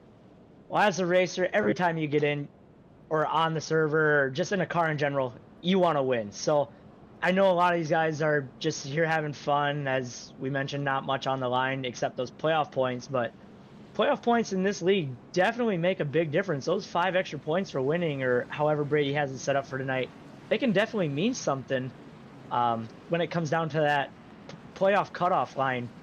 But as we are getting ready to go back green, Will, I do have to notice that Chris Blanchard chose the top on this restart, and that is his teammate Keith Bradley in the 29 from Upfront Motorsports on the bottom. So teammates definitely working together to try and keep each other out front in this one. As we're on lap number 5, we're down the backstretch already. Osborne will take us down to 3 and 4 right now. He is separating from the rest of the field. See if we can keep it clean around the corners here. We do. It looks like there is a truck smoking on the racetrack, though. That is going to be the Joey Doucette. He is going to be smoking very hard. It has just not been his lady luck night at the Coliseum and the Clash. But it could be one of those instances that I spoke about there, Hunter. We have another caution on the racetrack here, as it looks like there's a multi-truck pileup, excuse me, at corner number 2 right there. Caution flag is out once again here in this main event. Yeah, it looks like the 24 is Zach Harwick and the 17 of Brandon Bullock. As we saw that later on, looking at this replay going into turn 1. Hartwick is going to be on the top side and just gets a little bit of a push from the 99 of Devin Painter going into 1. And just ultimately got them all brake checked up on that high side. And unfortunate for Zach Hartwick there. As we're looking at the 16 right there, smoking heavy damage on that truck. And right now, Hunter, I think that over-under on the amount of green flag laps we'll run, I think is around maybe 2 or 3. Because right now, I think we only have about 6 or 7 laps in the books under green. The rest are caution flag laps. But as we spoke about to start this broadcast off tonight, the caution flag laps will not count against these drivers here tonight. So no worries there. If we have a multi-car pile up here, these laps will not count under caution. We'll go ahead and reset right back to where we were when that caution flag flew on the racetrack. And Hunter, these trucks are already beat up. You see a lot of back end damage. A lot of bumpers are already pushed in on these trucks here tonight. You know, again, for the driver's point of view here, does this race ever get frustrating to you with the amount of caution flags that are flying, or are you still sticking to that game plan? It can be frustrating if you are always one of those cars stuck in that wreck. I know for sure those cars up front like Blanchard, Bradley, and as we see, Lothian has made his way to the front. Those guys are glad to see these cautions because they don't want to get to that lap traffic, as that's just where all of this calamity is beginning. So those guys are certainly loving to see all these cautions after a few laps. But if you're one of those cars that's being collected or always in the middle of it, it surely is devastating to have that mentality that you have to keep suffering through that. Indeed, here as we await the drop of the green flag here. The pace truck will take us down into 3 and 4. Looks like we are ready to go green flag racing here once again from the Coliseum. See who gets the big jump here on this restart. Chris Blanchard will take the green flag down to corner number 1. He has Bradley right there on his inside of the 29. Big move from the 9 truck to go ahead and block his teammate there on the inside lane, but look at Blake Lothian in that 43 truck. He is up there in the mix, already in the 3rd position. He has kind of fought his way through those heat races. We were under caution once again.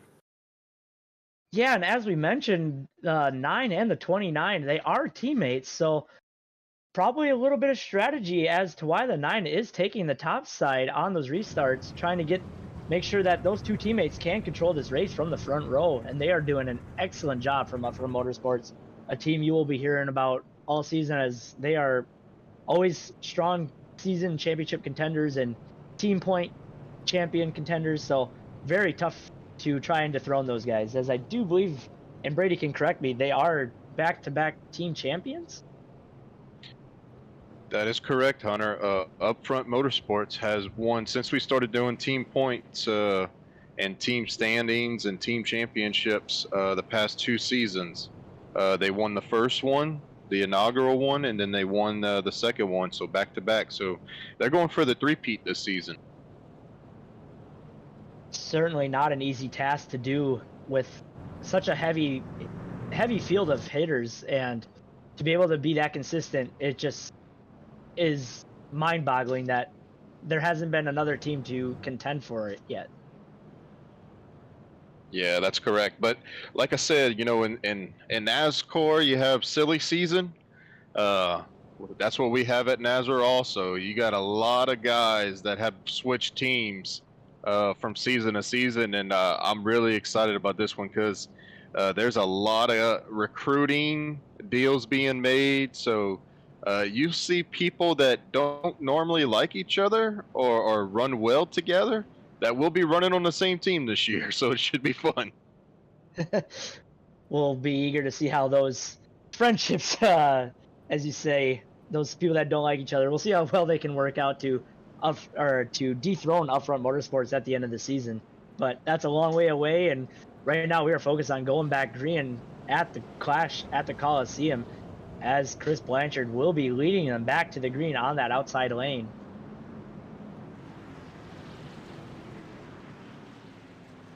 Right now. And we see right now, it looks like we're going to go ahead and get 2x2 once again as we await the drop of the green flag. And Chris Blanchard will take the green flag down to corner number 1 as our race leader. He goes ahead and blocks Bradley on the inside lane, that 29 truck. There goes Blake Lothian, that 43. Try to stick his nose right into that fender. Didn't have enough, though, as we are now single file down into 1 and 2. 1, 2, 3 single file line. The rest of the field still double gridded, and we have a wreck heading down into the corner. So caution flag will be out once again. Big pile up there into turn 1, which I believe was started at the 99 of Devin Painter. Just got in a little too hard into turn 1, or possibly had a little bit of help, but parking lot right now into turn 1. As we were only 10 laps into this 50-lap race, a lot of chaos already there, Will. So how many trucks are we going to have left at the end of this one? That's a very interesting question there, Hunter. How many trucks we'll have left? How many fast repairs we'll have left? And as I mentioned when we started this main event off, you know, some of these drivers are probably going to be forced to ride around with heavy damage on these trucks just because you want to wait and use that fast repair probably towards the end of this race, as we're only 10 laps into this 50-lap race here tonight. So we're going to see a lot of beat-up trucks, probably some smoke coming from some of these trucks. It's basically going to be, as long as you can keep it running, you can keep it on the track. Yeah, and right now I do want to look at, there hasn't been a whole lot of passing throughout the field. Your hardest charger right now is Adam Newbert in that 4, coming from your LCQ from the 22 spot all the way up to the 13th. So 10 laps in, he's already making his way through the field. Not a whole lot of moving throughout this one, though. A lot of cars getting tore up, that is for sure. Yeah, that's for sure. Indeed, here as we are only on lap 10, a lot of these trucks are beat up. As that field is ticking along the top of your screens here, we are live on the NASRA 360 Racing Network. Some guys are already a few laps down. But at this pace here tonight, you can get those laps back pretty quick, Hunter, because it looks like we're having a bunch of pileups. You know, we look at drivers, you know, the 77's a few laps down, Whittington's a few laps down as well. 2 laps down here, 10 laps into this race, but who knows? You might be able to snag those laps back the way this race is playing out so far here, only 10 laps in. You could be a guy, a driver that comes from the tail end of this pack, maybe kind of caresses through all the action, through all the calamity, through all the wrecks. And as you touched on, Hunter, some of these drivers might use those fast repairs, and then they get in another wreck, then they have to retire for the rest of the night. So almost in my opinion, it might be better to go ahead and just kind of cruise in the back of this field, wait for everything to play out, and then see what your chances are towards the end of this race. Yeah, we're only a fifth of the way through this race, and we've seen a lot of things happen very early on. So I would, if it were me, I would definitely be biding my time, not really pushing the issue. If someone wants to challenge you for that spot, let them have that, and worry about it later. Survive now, race later, as I would like to think of it. So, but I'm not the one in the seat right now, so I'm up in here. So I love seeing the chaos when I'm not part of it. So, As Blanchard will go ahead. I was gonna say, as Blanchard goes green back into turn 1, 29, or Bradley and Blanchard seem to have those restarts down. It's definitely going to take some green flag racing to see if those two can be dethroned. As we already have cars sliding, or trucks sliding down into the corner right now. No caution flag yet on the racetrack. As we're staying green right now, Chris Blanchard will take us down into the corner. He has Bradley in that 29 right behind him. Blake Lothian in that 43 trucks right there as well. As we are still green on the racetrack. See how long this can stay, Hunter. This is about the longest green flag run we've had all night here. Yeah, and we're only 3 laps into it. But yeah, everyone's doing a great job now. They're starting to do a little bit of give and take, knowing where they have the pace. As we have a car stopped on the bottom of pit road entrance, and the caution will come out for, not even for that car, as we have a pileup into turn 1. As I do see the purple machine of Joey Doucette yet again, the 17 of Brandon Bullock as well parked on the top of turn 1 and 2. As we are getting a replay here, as we are looking at the 16 of Joey Doucette, little bit of bump and run in front of him, no harm, no foul. Ooh. Whoa, I don't know about that. Not sure what the 17 was intending there. It looked like he just didn't stop going into turn 1 and 2. No, that truck was in full send mode down in the corner. Yeah, I'm not sure who that white truck is that was part of it. Wham! Right into the back of that truck. Didn't look like he hit the brakes at all inside of that cockpit. Yeah, we'll have to see what race control does about that one, as that definitely seemed a little bit intentional. But tempers flare at these little short tracks there, Will, so maybe there's something that we may have missed in the past there. It may have been there in the way these caution flags are flying, the way these drivers are beating each other up here. Only about 15, maybe 14 laps into this race. Tempers are going to fly here. It is going to get testy. It is also going to be a race of nutrition because you only have that one fast repair. These trucks will get beat up. They'll start to get slow. They'll start to smoke. They'll start to be hard to handle as well, Hunter. So a lot of these things these drivers have to put up with, but you have other drivers that aren't racing the way you want them to race as we keep piling up into the corner. So it's going to get very testy here as these laps tick down. For sure, and you definitely do not want to be a part of any of these wrecks if the lead cars are coming up on them, as we do have a few more cars that I believe went a lap down during that last little stage, or possibly not. I just heard some chatter being laps down on the race receivers, so we'll see as they are doubling back up down the backstretch, getting ready to come to the green flag as Chris Blanchard and Keith Bradley will be leading them back to the field. as the Indeed. caution will be extended a few laps here so we can get everyone lined back up. It looks like at the top of the grid right there, we have the 9 of Blanchard, 29 of Bradley, the 43 of Blake Lothian. And the crazy thing about all these cautions that have flown so far 15 laps into this race, or looks like about 14 laps here as we're not counting these caution laps, Hunter, but nothing's happened up here in the lead. These leaders have kept it clean here throughout. Yeah, they're doing a great job of saving their vehicles, their trucks, to have a chance at the end. You need to be in it to win it. So you certainly don't want to be pushing the issue now and make any enemies, as we saw that last caution. So these guys are doing a really good job. As I do want to mention that we have a few cars up front, the 29, the 9, and the 3. They are all teammates. So a team of 3 working hard tonight, running up in the top 4.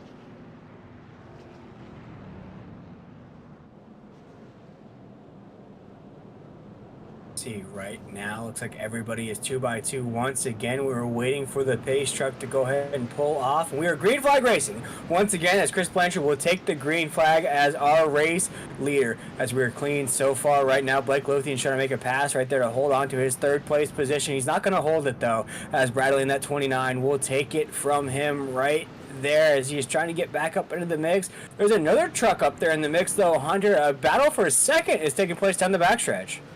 Yeah, that is your upfront motorsports teammates. The 9 of Chris Blanchard, the 3 of Cinnamon, and the 29 of Bradley. So teammates battling amongst themselves for that top spot. See right here as Cinnamon's in the mix right there in that 3 truck.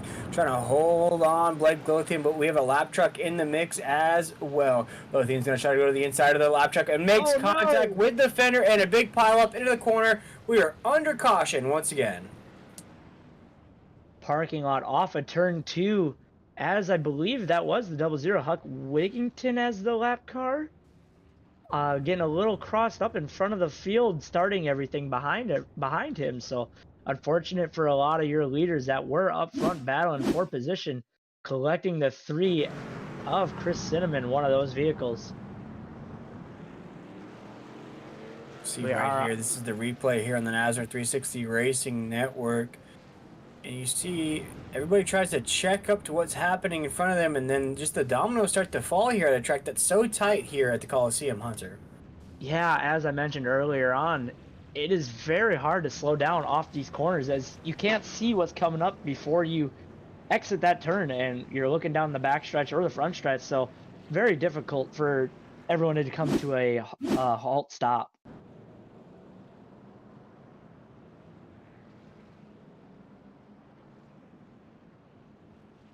As I mentioned, one of those cars ensuing some damage was your front runner, the 3 of Chris Cinnamon. Very unfortunate for him. He is going to be taking it pit side. See if he needs to be taking one of those fast repairs, or if he will just save that and use it for later on. As we saw a little bit of a replay, Blake Lothian gets into the lap car going into 1, but ultimately you're a lead car racing for the lead. I'm not sure, Will. What do you think about that? That's tough. You know, you have the lap car on the top side there. Blake Lothian was just trying to make it pass.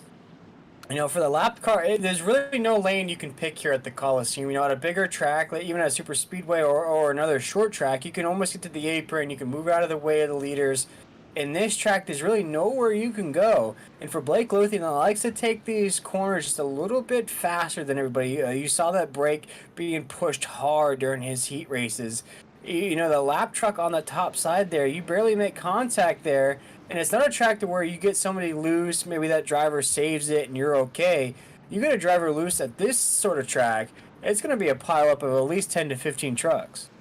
For sure, especially when it is out in front of the field like that, as it was a bunch of your leaders. So very unfortunate for everyone, but we are doubled up. It looks like the pace truck will be turning off its lights this time by as we get ready to go back to green, as we are on lap 18 of 50 in this one. As we come around the final corner here, looks like we're going to have one more lap under caution.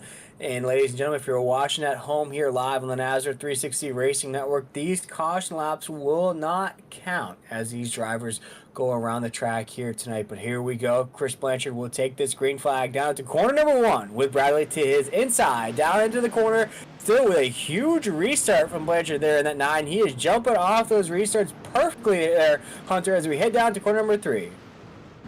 Yeah, the 9, him and Bradley have really perfected that restart zone. So if anyone can get to them and contend for a battle for the win, they're going to have to do it under green, I believe. It's just very hard to get a new leader if we're always having these cautions. So I would really like to see a little bit more green flag race in action, as Blake definitely has the speed to be up front.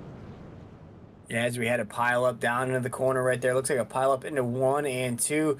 These trucks were piling up before the leaders even got back around the racetrack. So we were under caution here once again here in this featured event in the Triple M Pulling Truck Series NASRA Clash from the Coliseum. While we have a second here, do you mind if I bring in our race leader, Chris Blanchard, see what he's thinking about of all these cautions? Let's do it. I'd love to hear from Chris. Let's see if I can move him up here. A little bit of trouble doing so. Don't think I'm gonna be able to bring him in at this time. There we go. Hey Chris, it is Hunter and Will in the booth. You got us? I gotcha. Well, you and your teammate Keith Bradley surely have these restarts under pat. What are you guys thinking about all these caution laps and caution flags after short restarts? I just don't want to. I don't want to hit the brakes and lock them up going into 1 on the restart. That's the only thing I'm worried about. Other than that, it's helping me. The only thing that sucks, it's not counting the laps when we're under caution. So the race would be over by now. For sure, but you two certainly are doing a great job holding down the fort up front. You guys got to be loving to see these cautions at least before you catch up to lap traffic. We are. It seems like they're coming out just before we reach the lap traffic. So it's definitely on our side right now. Awesome. Well, thank you for giving us that moment. I will get you back with your teammates. Good luck, and hopefully we'll talk to you here at the end. All right, hopefully. Again, that was your race leader, the 9 of Chris Blanchard.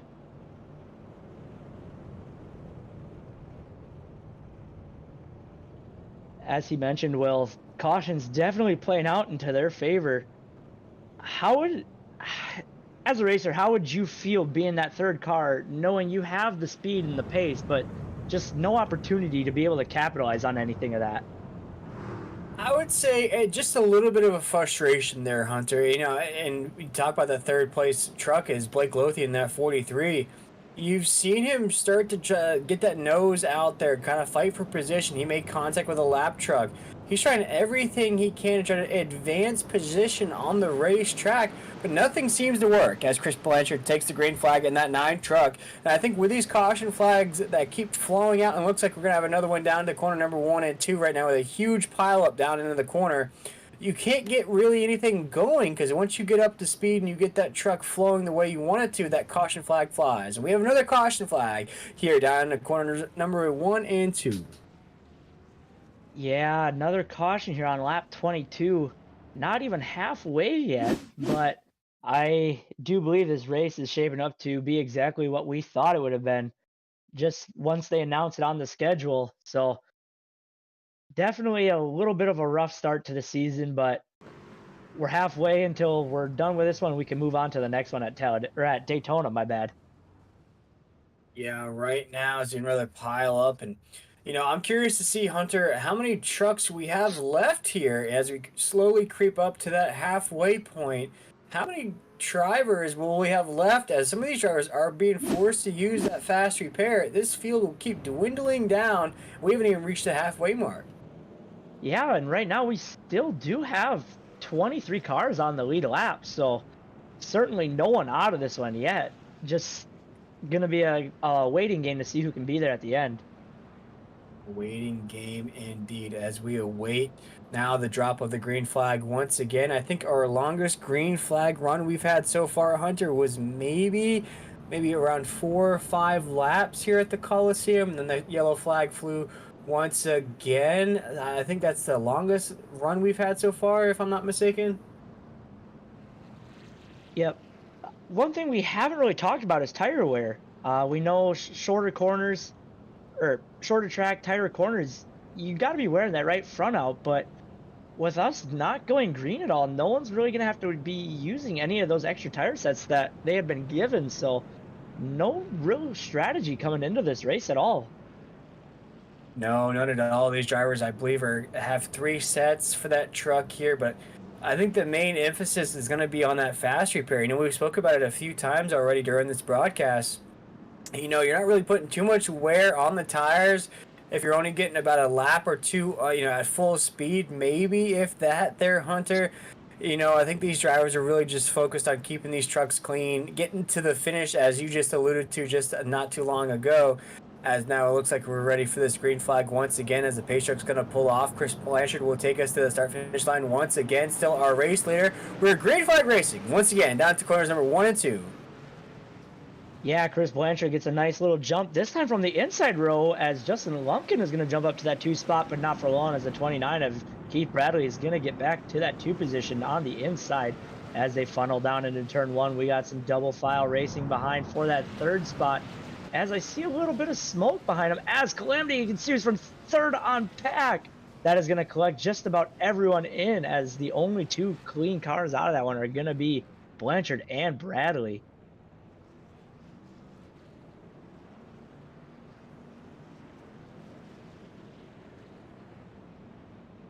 As we have a pile up down into corners number 1 and 2. Didn't get a lap in the books there under green. I thought we were going to get a lap there, Hunter, but it looks like another pile up down in the corner. As we take a look at this NASRA 360 Racing Network replay, it looks like just the same thing we've seen over and over again here. It's a Bill Murray Groundhog's Day here, as everybody just seems to be piling up in that same corner. Yeah, and I'm not sure if it's a matter of that inside car just not expecting that outside car to come down, just not lifting soon enough, and certainly just not expecting it. So, sorry, just a lot of not a lot of give and take out there on this one. But I do want to mention that the 43 made it out of that clean somehow, as well as the 3 of Chris Cinnamon, who was involved in a wreck a couple laps ago and forced to go down pit road. So he, depending how everything shakes out here under that caution, he will get back up to the front. Here on lap, I believe it was a lap 22 or 23 when that caution flag flew once again. And folks, if you're joining us here on the NASRA 360 Racing Network, these caution laps do not count. And our longest green flag run here at the Coliseum has just been around 4 or 5 laps here on the racetrack. As we watch Chris Blanchard, and you know, Hunter, you asked me not too long ago what I thought from a driver's point of view about, you know, these yellow flags coming out, and what the mentality would be. How would you feel if you were Chris Blanchard? You keep taking that green flag here on these restarts, you keep getting an excellent restart, separating yourself there from the rest of the field, and then as you start to build up that momentum, start to build up that speed, the yellow flag flies once again. Yeah, it certainly is grueling just having to sit there the entire race doing the same thing over and over again. But as they are taking the restart each time, it is clicking off another lap. So long and taxing, yes, but overall it may just end up paying off for him and his teammate as they are back up to the 1 and 2 spot. So as I mentioned, it's very tough to sit there as we are over a half hour into this race, only 23 laps in. As Barney's going to wave the green flag, Chris Blanchard will get a nice restart down into turn 1 in front of his teammate, 29 of Keith Bradley. Blake Lothian to the 3 spot, and Chris Cinnamon, another upfront motorsports driver, trying to crack his way back into the top 3. Currently in that 4th spot, working on the inside of CJ Fonda. And we do have a caution. Oh no, another parking lot going into turn 1.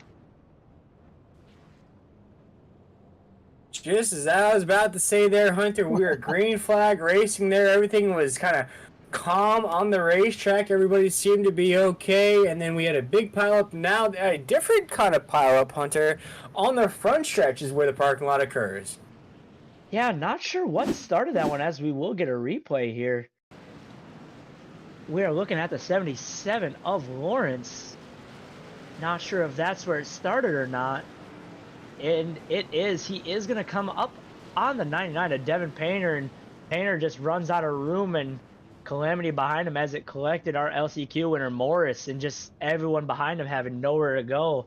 You see the 48 of Robbie Richards turned around, and everyone else just slowed down to avoid more carnage.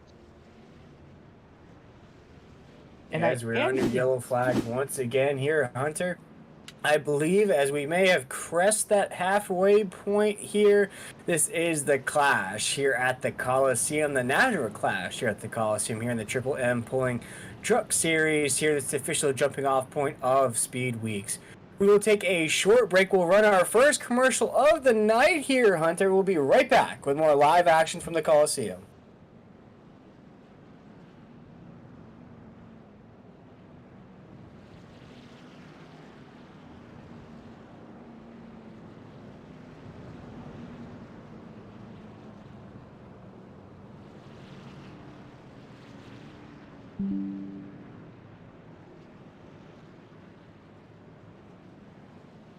Looks like we're staying here live at the Coliseum. No commercial break for us, Hunter. We're going to keep rocking and rolling here at the Coliseum. And we're watching Chris Blanchard at the top of this grid right now in that 9 truck. We spoke about how these restarts may be getting to him just a little bit as you keep consistently taking that green flag. We have Bradley right there still in second, and Blake Lothian in that 43 truck in third. No change in the top 3 through all of this. Yeah, and as we are getting ready to go back green here, I am getting word from race control that restarts will be single file this time. No more double file restarts. Want to try and get these guys some green flag race, and hopefully this will solve the issue.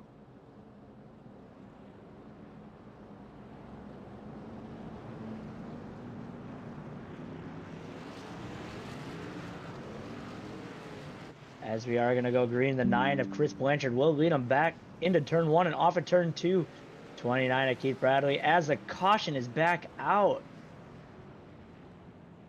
Apparently single file restart may not be it.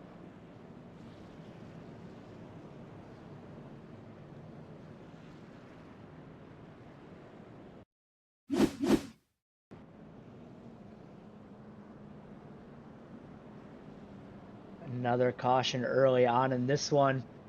And one thing to think about, Will, is we do have a time limit on this race.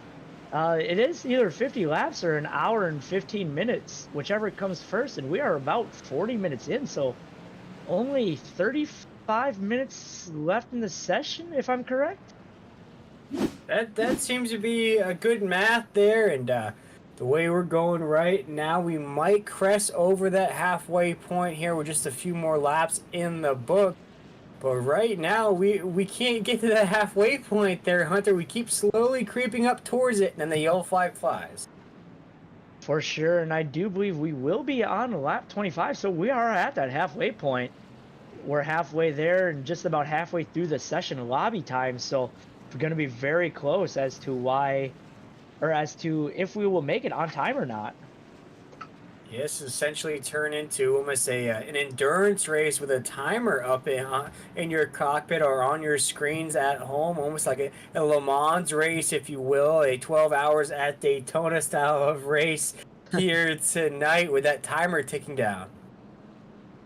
For sure, as we are going to be staying single file on this restart, hopefully we can get a few green flag laps in here. I would like to see if anyone can challenge those Upfront Motorsports guys for that top spot with only 25 laps to go in this one. As we've now hit that halfway mark. I think we're just there, Hunter, with that one lap we ran under green. I think we did eclipse that halfway mark. But right now, for those top 3 guys on the racetrack, no change, though, at the top of the grid. Still the same players up there at the top. And we're looking at the names of Bradley, looking at Blake Lothian, Blanchard there in that 9. From the drop of the green flag, these 3 drivers through everything have stayed in position. Yeah, not a whole lot has been changing.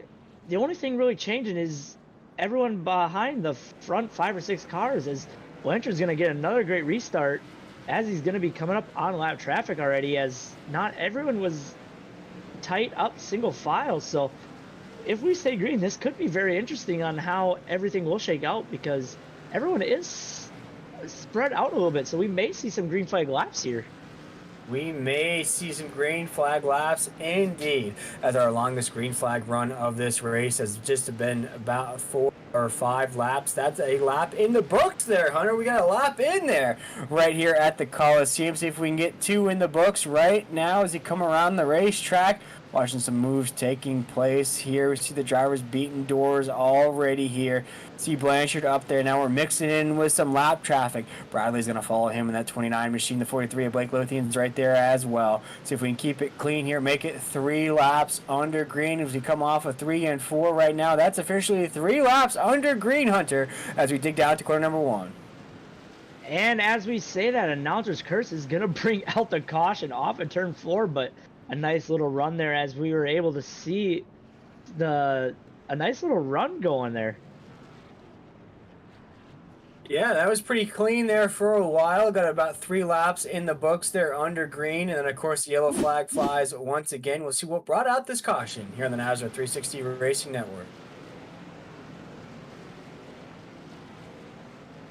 Coming off of turn 4, just got on the throttle a little too hard. No contact made, but sitting down there on the bottom just is going to have iRacing throw out a caution flag. Not sure who that was, however. It's crazy to say that a 3-lap run has been a long run for those of you just joining in. That is going to be the 19 of Jonathan Pugh. Unfortunate for him, just getting on the throttle a little too hard off of turn 4.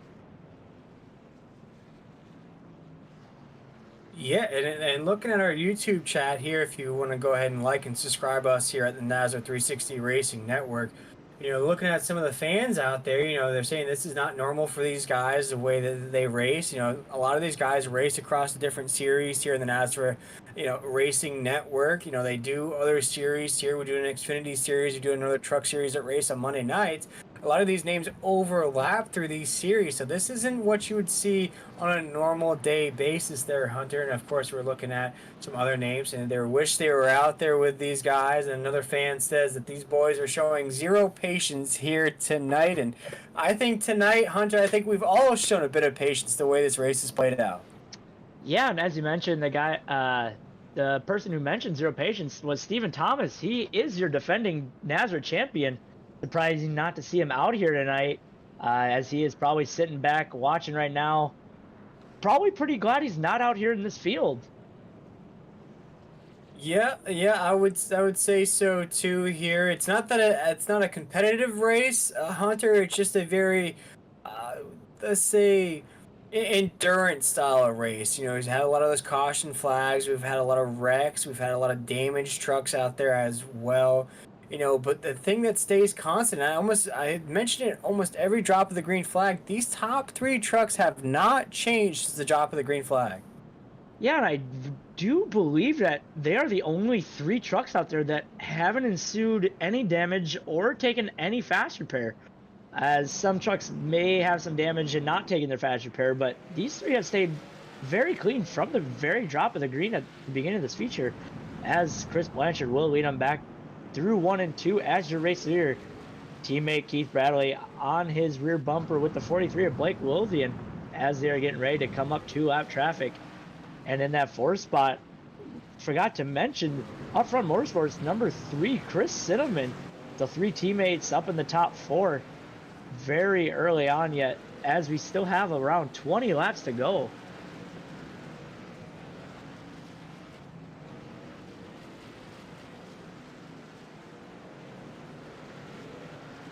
Yeah, 17 laps here from the Coliseum. We're still under green for the moment right now as everybody's single file around the racetrack. Go see if we can continue this on. Last time I said that we had a yellow flag fly there, Hunter. And it looks like we're still clean here. We're counting the laps down here, and the yellow flag is out. Another car stopped on the front. Oh no! Your car spun out, put it in reverse, and backed up on your leader of Chris Blanchard. Not sure if Chris ensued any damage from that.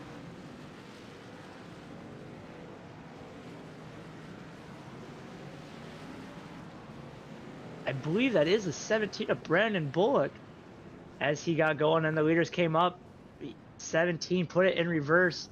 Unfortunate for Chris Blanchard. Hopefully nothing too drastic done to that 9 machine. Keith Bradley, however, did make it through that clean.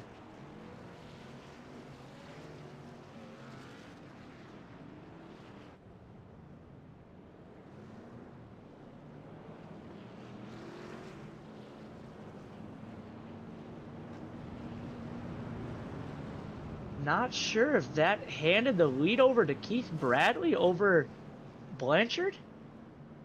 We may have a new race leader for the first time in this one, Will. Yeah, it looks like Bradley is going to be our race leader there. Made the jump from second up to first.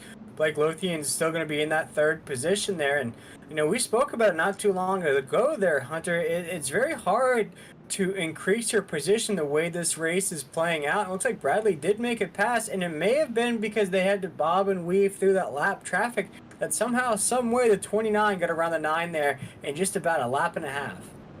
Yeah, and I'm not sure if Keith had gotten in front of him before or after the caution, because when iRacing throws a caution when caution laps don't count, the field freezes where they're at, or as I should say, how they cross the line on that last lap. So if it froze as the caution came out, if Blanchard was in front, it would have left him as the leader because he led that last completed lap. However, if the caution came out and then Bradley passed him, I'm not sure if that's why Keith is giving the lead.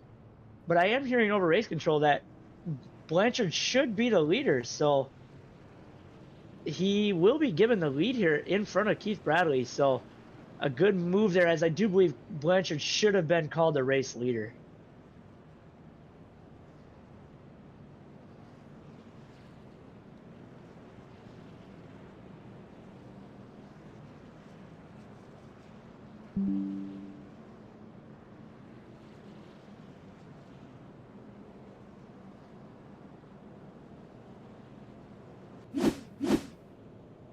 As we watch right now, we're watching the field go ahead and get in that single file line here with about 15 laps to go from the Coliseum. And looking at here, we're looking at the back of the chat here on YouTube.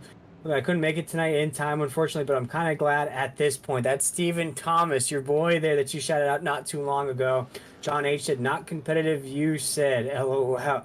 As Stephen Thomas also said, just wouldn't want to do all these pace laps, and they don't even count, is what Stephen Thomas said there. And Hunter, I think I may have lost a count of how many cautions we've had here tonight, but we have to be creeping up into at least the 15 to 16, 17 caution range there, and with about 15 laps to go. Yeah, I'm not sure either. I don't have that many fingers to count that high, Will, so very difficult to tell for sure. I would be eager to see what the caution lap count would be on how many laps we turned caution. And it looks like we went green there, and then we're back under caution once again as the pace truck went down pit road. Now the pace truck is now back out on the racetrack, as it looked like we had a little bit of a tease there, Hunter, as the leader took the green flag, and then the yellow flag came right back out. Yeah, I do believe our race control has delayed it right before they crossed the line, as not a lot of cars were lined up in their proper spots or single file, but the little pace truck will have its lights off. As it is in the infield, we will be going green next time by.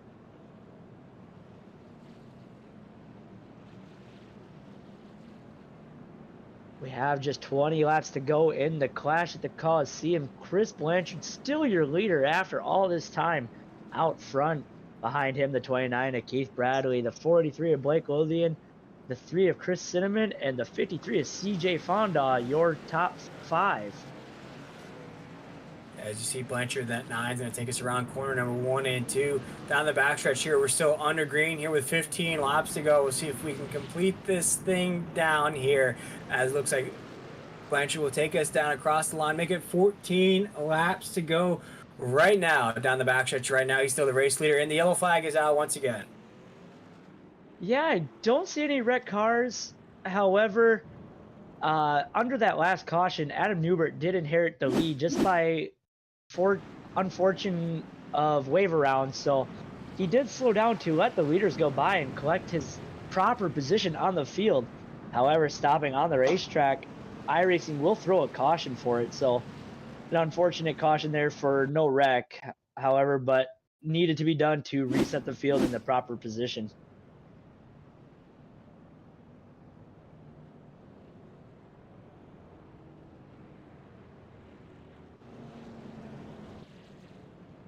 As we are going to be on lap 37 of 50, we are looking at only 25 minutes left in the race session. So we're going to be very close if we keep having these cautions on if we will get it completed in time or not.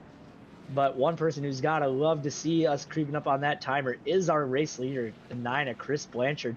He has led every lap from the drop of the original green, trying to go flag to flag from the front row. Right now, our hard charger will be back in that 5 spot. The 53 is CJ Fonda. He is coming from the 21st spot on the grid.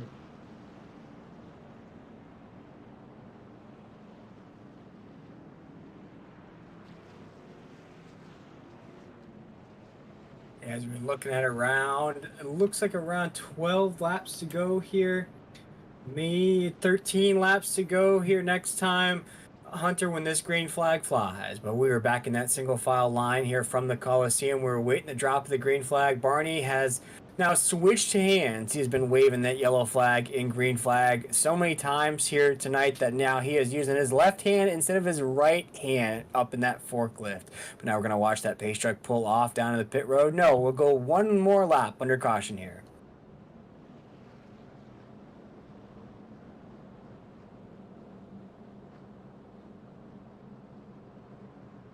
If I were that second car and your teammate, are you going to try and go for that win wheel, or will you just play protective and help your teammate get that first win of the season? How would what would you want to do in this situation? I think right now, once that green flag flies, I'm going to put my foot to the floor and try everything I can to increase my position before the yellow flag flies once again. But we see that restart from Blanchard right here as he takes that green flag down to the corner number 1. You see Bradley right there in the 29. There's a little bit of a stack up down there in the corner. Blake Lothian right there in the 43 trucks right behind Bradley in that 29. You see the 9 of Blanchard, though, around corner number 4. He's going to take this sign with 12 laps to go. Down to corner number 1, we have a car on the racetrack. Yellow flag is out. Joey Doucette, another unfortunate caution involving the 16 machine. Not sure what exactly happened. I do believe he made contact with another vehicle in turn 1, just getting a little crossed up. Nothing too crazy though. Surprise iRacing threw a caution for that.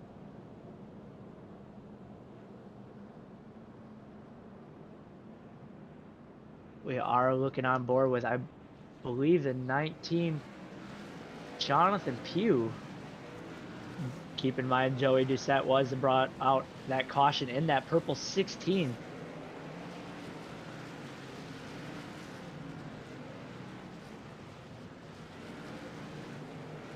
Newbert just getting into 1 and 2, a little too hot on the brakes.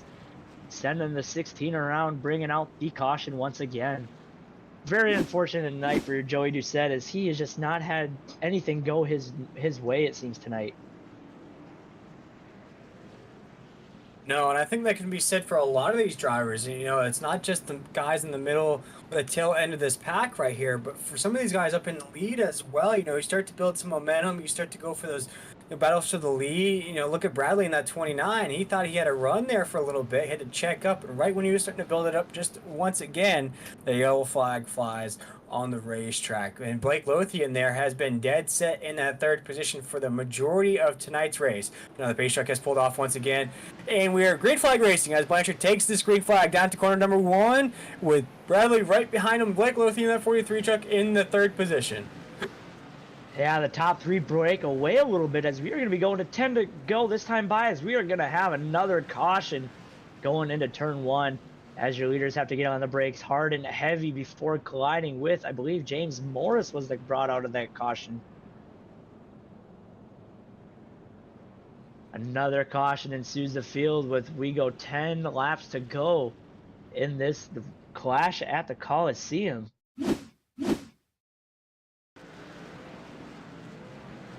Another thing to keep in mind, Will, is tonight we don't have our incident limit. Typically, these drivers have 20x before a drive-through penalty or a pit stop penalty. So tonight they don't have that. So you don't really have to worry about making all those contact points or possibly even getting DQ'd because of it.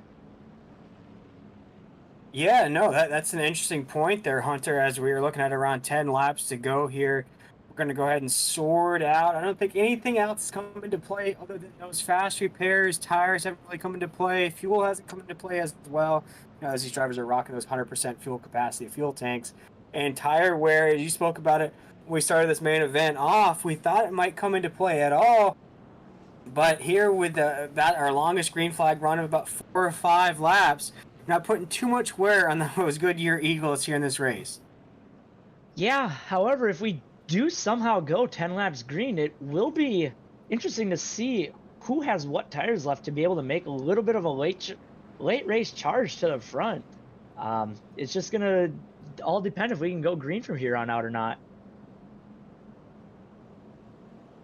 I would say at this average rate of our longest run of about 4 or 5 laps here under green, it's going to be tough. We're going to have another yellow flag probably in the mix somewhere down the tail end of this race. Looking at around 11 laps to go as the pace truck pulls off once again. Does Blanchard will take this green flag down to corner number 1. Has Bradley again right behind him. This is not deja vu, ladies and gentlemen. This is the drop of the green flag. The top 3 guys are at the top of the grid here once again as Blanchard will take us around corner number 4 here. Make it 9 laps to go. Down to corner number 1 still as our race leader. Bradley right behind him. Lothian in that 43 trucks right in that 3rd position as well. Everyone seems to be spread out a little bit, except for the middle of the pack. They're starting to race too wide. We will see if that brings out any late race caution. But right now, your top 3 starting to break away from that 4th car as Blanchard messes up the exit of 2 a little bit. That's going to allow Keith Bradley to suck up to the rear bumper and bringing the 43 with him of Blake Lothian. Very tight racing through that top 3, but a lot of respect between those drivers. As we are probably going to have a caution as they are wrecking off of turn 4, but they are going to save it and keep it green. Keep it green. We like green here on the NASRA 360 Racing Network. We're still green here as we are trying to amass our longest green flag run of the race here with 8 laps to go here across the start-finish line. Oh, no! We should wrecking off of 4. That will bring out the caution here with 8 laps to go. That is your race leader, Chris Blanchard, who goes around off of turn 4. He got in front of Joey Doucette, the lap car, and unfortunately just came off of turn 4 and got on the throttle a little too hard. And as you're watching right now, the 9 coming off of turn 4 hits a little bit of rumble, stumbles on the bottom of 4, and gets on the throttle and spins it backwards in front of the field. That will hand the race lead over to Keith Bradley. And right now, Chris Blanchard led 45 laps, and he's got to be just absolutely kicking himself right now, letting that one just slip away.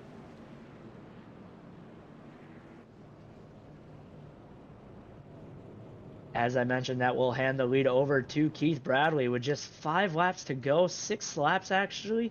The 43 of Blake Lothian will be the 2nd spot. Running 3rd will be 3 of Chris Cinnamon. CJ Fonda will be running 4th, and Michael McKinnon will be rounding out your top 5.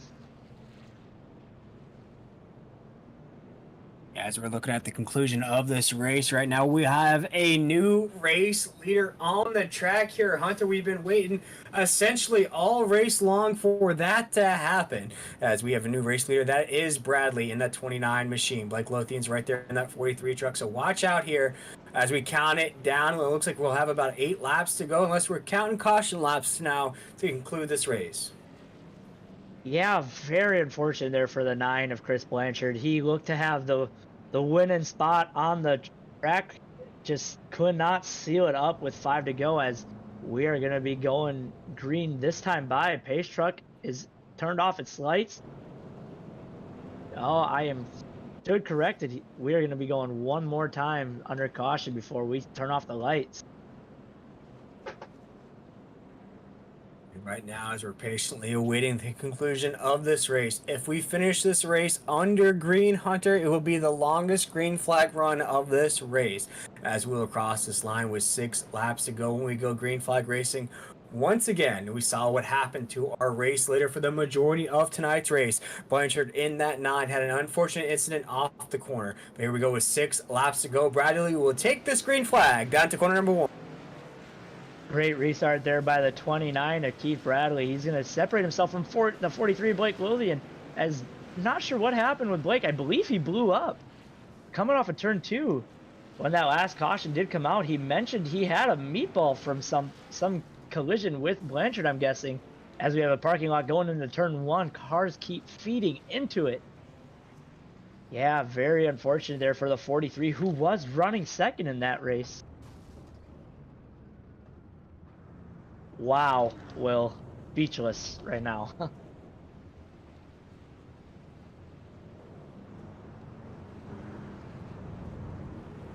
Caution will come back out on lap 46.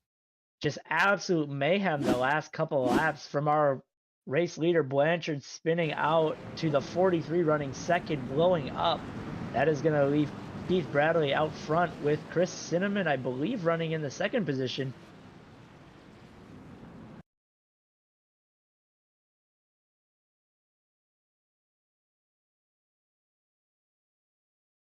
As we are going to be looking at the replay right now on board with the 43 of Blake Lothian. Coming off of turn 2, it looks like he just loses all sorts of power. No contact, nothing. Something internal on that 43 machine gonna go awry.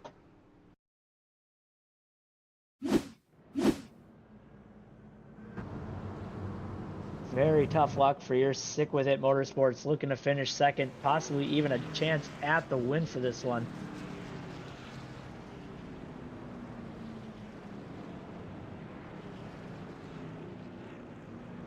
Looking at our top 3, we're going to have Keith Bradley up front, the 29. The 3 of Chris Cinnamon, his teammate, actually. The 3rd spot will be the 53 of CJ Fonda. Michael McKinnon will be running in that 4th spot. We haven't really talked about him a whole lot tonight. He's kind of been one of those silent killers from 14th on the grid. And Ed Osborne, your race to the Clash winner last week at Talladega, he's going to be running in that 5th spot. So good strong showing there for the 42 of Ed Osborne.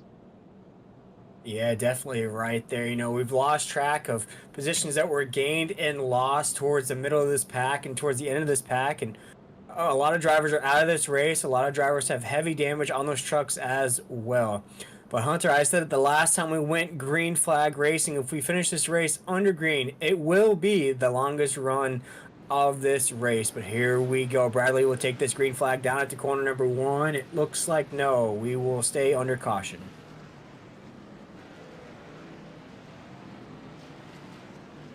Green flag will come out. It's a little crazy of a restart.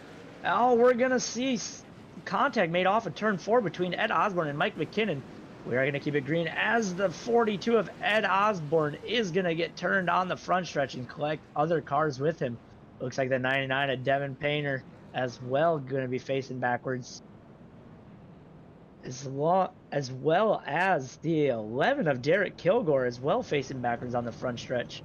You're looking at the number 9 right now, Chris Blanchard, currently smoking.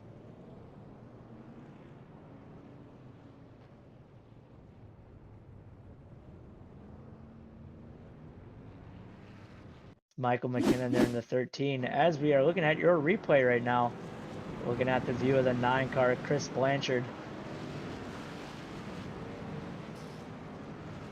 Looks like the 38 of Dane Hagen just loses it going into turn 1 on his own. Just no one behind him having any time to check up or slow down.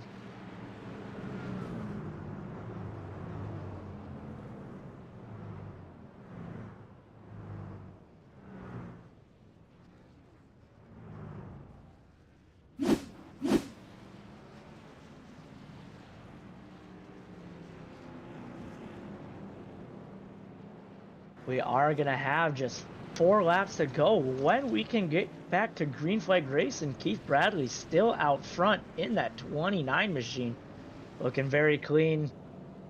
No damage on that truck.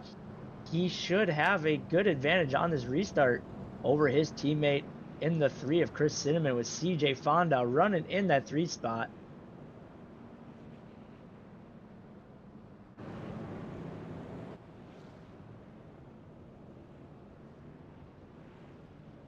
As we await the field to go ahead and get set up once again, this is the conclusion of the NASRA Clash from the Coliseum here. This is the Triple M Pulling Truck Series. We've been live on the NASRA 360 Racing Network.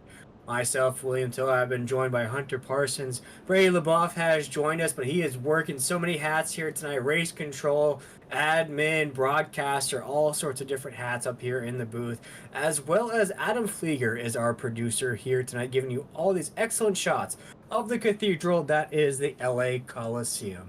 As we creep up towards the end of this race, we invite you to go ahead and like and subscribe our YouTube page at NASRA 360 Racing Network. But here we go. Bradley will take the green flag down to corner number 1. We have 3 laps to go already, Hunter. Off of 2 right now. See if we can stay green to the end of this race. Yeah, Keith Bradley is going to get a nice jump on that restart over Cinnamon. They're going to be coming to 2 to go this time by, I do believe. Nothing going to change them on your top 2.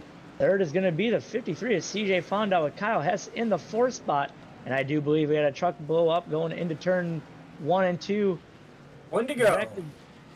There is going to be a wreck in turn 1, but no caution as the white flag, it had come out. Keith Bradley, for the last time, coming through turn 3 and 4. He gets a little high, but he is going to become your Clash winner.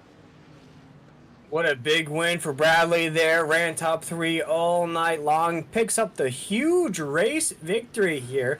We have Cinnamon in 2nd, Fonda in 3rd. Heil right there, Hess in 4th. McKinnon's going to get the top 5 right there. Sickles in 6th. Lumpkin in 7th position. 8th will be the 26th of Cody Knott. 9th will be the 99 right there of Painter. And to complete our top 10 right there, the grid failed on me there, but you look at our race winner of Bradley right there, ran inside the top 3 all night long, and what a win it was here at the Coliseum. Certainly took us a while to get there, but after all said and done, Keith Bradley is going to be burning it down the short straight for sure with his teammate, the 3 of Chris Cinnamon, going 1 and 2 on that one. And as we mentioned, CJ Fonda will be 3rd. He will also be your hard charger from the 21st spot on the grid all the way up to that 3. And he did bring Kyle Hess with him, who started back in 20th up to the 4th spot. So very good running from Upfront Motorsports to go into the season next week at Daytona. Yeah, huge win for Bradley right there. Kept his cool, stayed patient all race long. Big congratulations to Bradley in that 29 machine as he burns it down here at the Coliseum. We'll see what burns off more, the motor or his tires, and he just blew that truck up. So very excited, number 29, Keith Bradley, tonight. So we'll be eager to get him here in our broadcast for his interview there. Well, Hunter, I think I'm going to throw it on over to the boss man himself, Brady LeBoff, for these final interviews of the night. It has been a pleasure to call this race with you. A long race it was tonight from the Coliseum, but I'm looking forward to next week here as we head to Daytona in the dual races here in the Triple M Pulling Truck Series.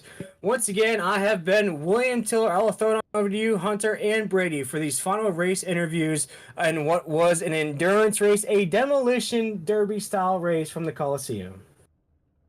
Thank you, Will. It has been a pleasure running it with you tonight, and we will toss it over to Brady. Yeah, absolutely. Thank you, Will. We appreciate all the work Will does for us here at NASRA 360 Racing Network. But he's got to run, so we'll take over and cover for him in the meantime. But man, Hunter, just a great race. I thought, it's got kind of sloppy there, at times, but we were able to do it, and now we can say we did it, right? So we're gonna give some time to the top 3 to get get together in the waiting room and whatnot, get settled in, and then we'll start doing interviews. Yeah, and as Will had mentioned, you wore many different hats tonight. So take us through your perspective of trying to be race control along with being in the broadcast while trying to get everyone calmed down and single file so we can get this race over with. Yeah, it was just tough at times. Because it's kind of hit and miss. Like you think it's going to go green flag, and then they surprise you, and it doesn't go green flag. Something happens. So it's just trying to give them some motivation there at the end to just hey, let's try to have a good show here at the end. Let's run some laps, green flag laps. So, but at the same time, it's the Clash. It's 9 points. I really wasn't too hard on them with the rule book tonight. We didn't have the X rule. So if this was a normal night, a lot of those things would have came into effect per se. So it was just a fun, basically demolition derby, just to kick off the season. Controlled chaos almost, if you will. But I do believe we have our top three in the waiting group. So let's bring in our third place finisher, CJ Fonda. CJ. Hey, CJ, you got a copy? I do indeed. Yeah, this is Hunter and Birdie in the booth. Tell us a little bit about your race and what you thought about tonight. Exhausting would be the first word that comes to mind. And seeing how this is the first time I've ever put any laps at the track, I'm absolutely shocked that I even finished this joker. But all in all, it ended up working out well. Well, good deal. Well, tell us, what are your thoughts on the season? What are your expectations? My biggest expectations is have Blue Line Racing stack the deck and end up 1, 2, 3, 4 at the end of it for season points. And I think we have good sponsors like the ICCC and the comic book guys, and we're going to put on a great show, even though this is the first year that I'm running full-time with NASRA. Yes, as we see you finish third tonight, a podium finish. I know the boss man on your side, Huck Wigginton's going to be pretty satisfied with that. Anything you could have done maybe to advance your position to maybe second or even win it at the end, or you felt like, third place was a win for you tonight?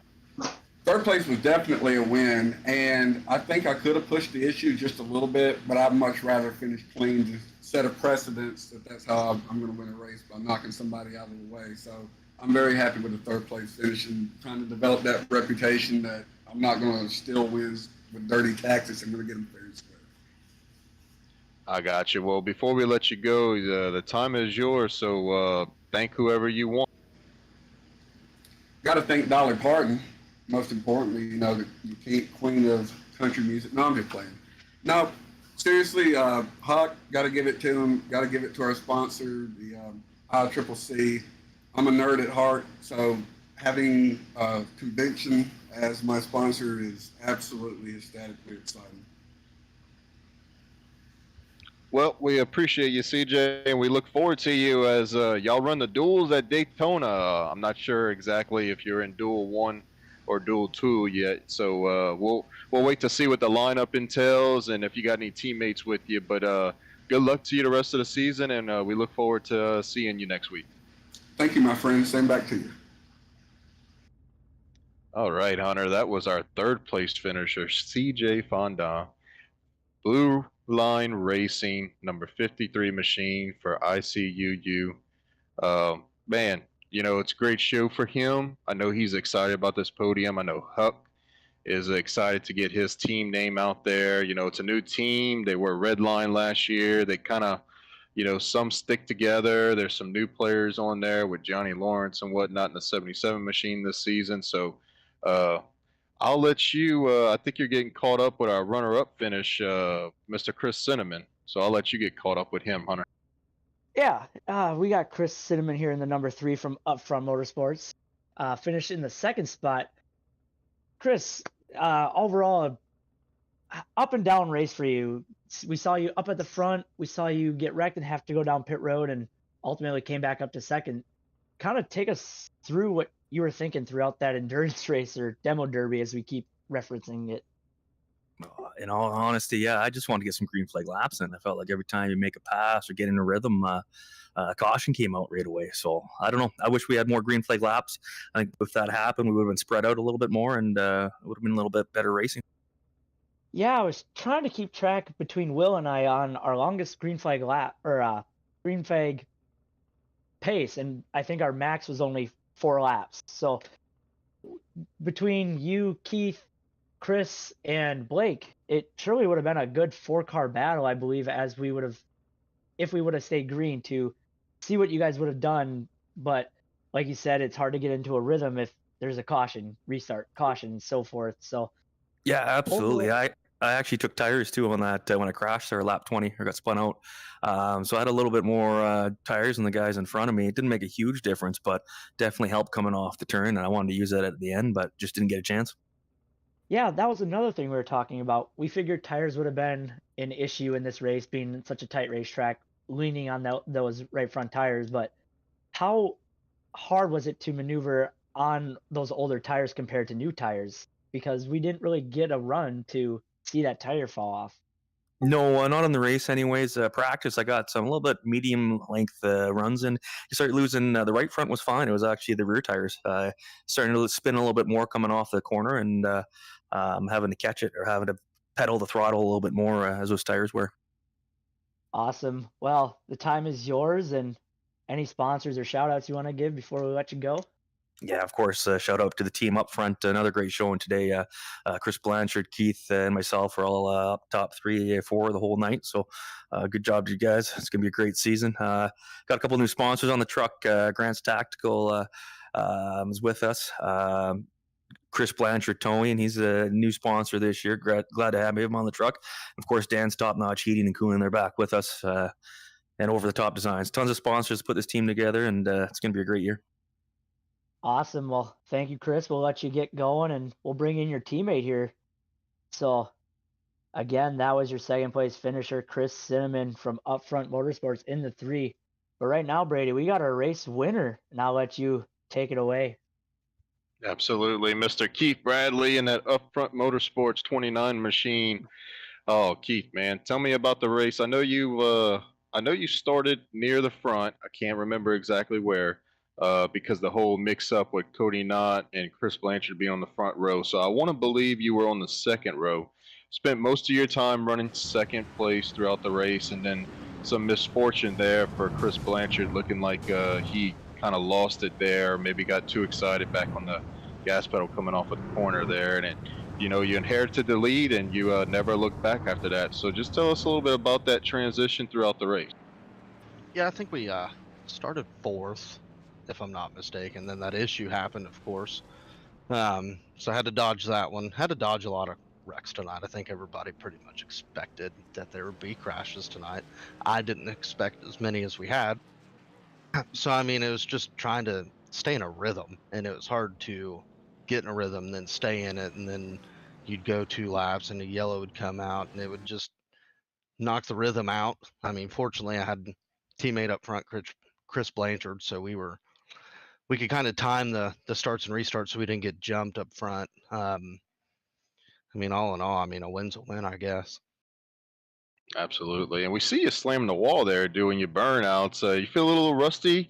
It's been a while since you've done some burnouts, or just a little bit of mishap with the short, track deal? Honestly, it's the first time my computer's been on in probably a month or so since our last race.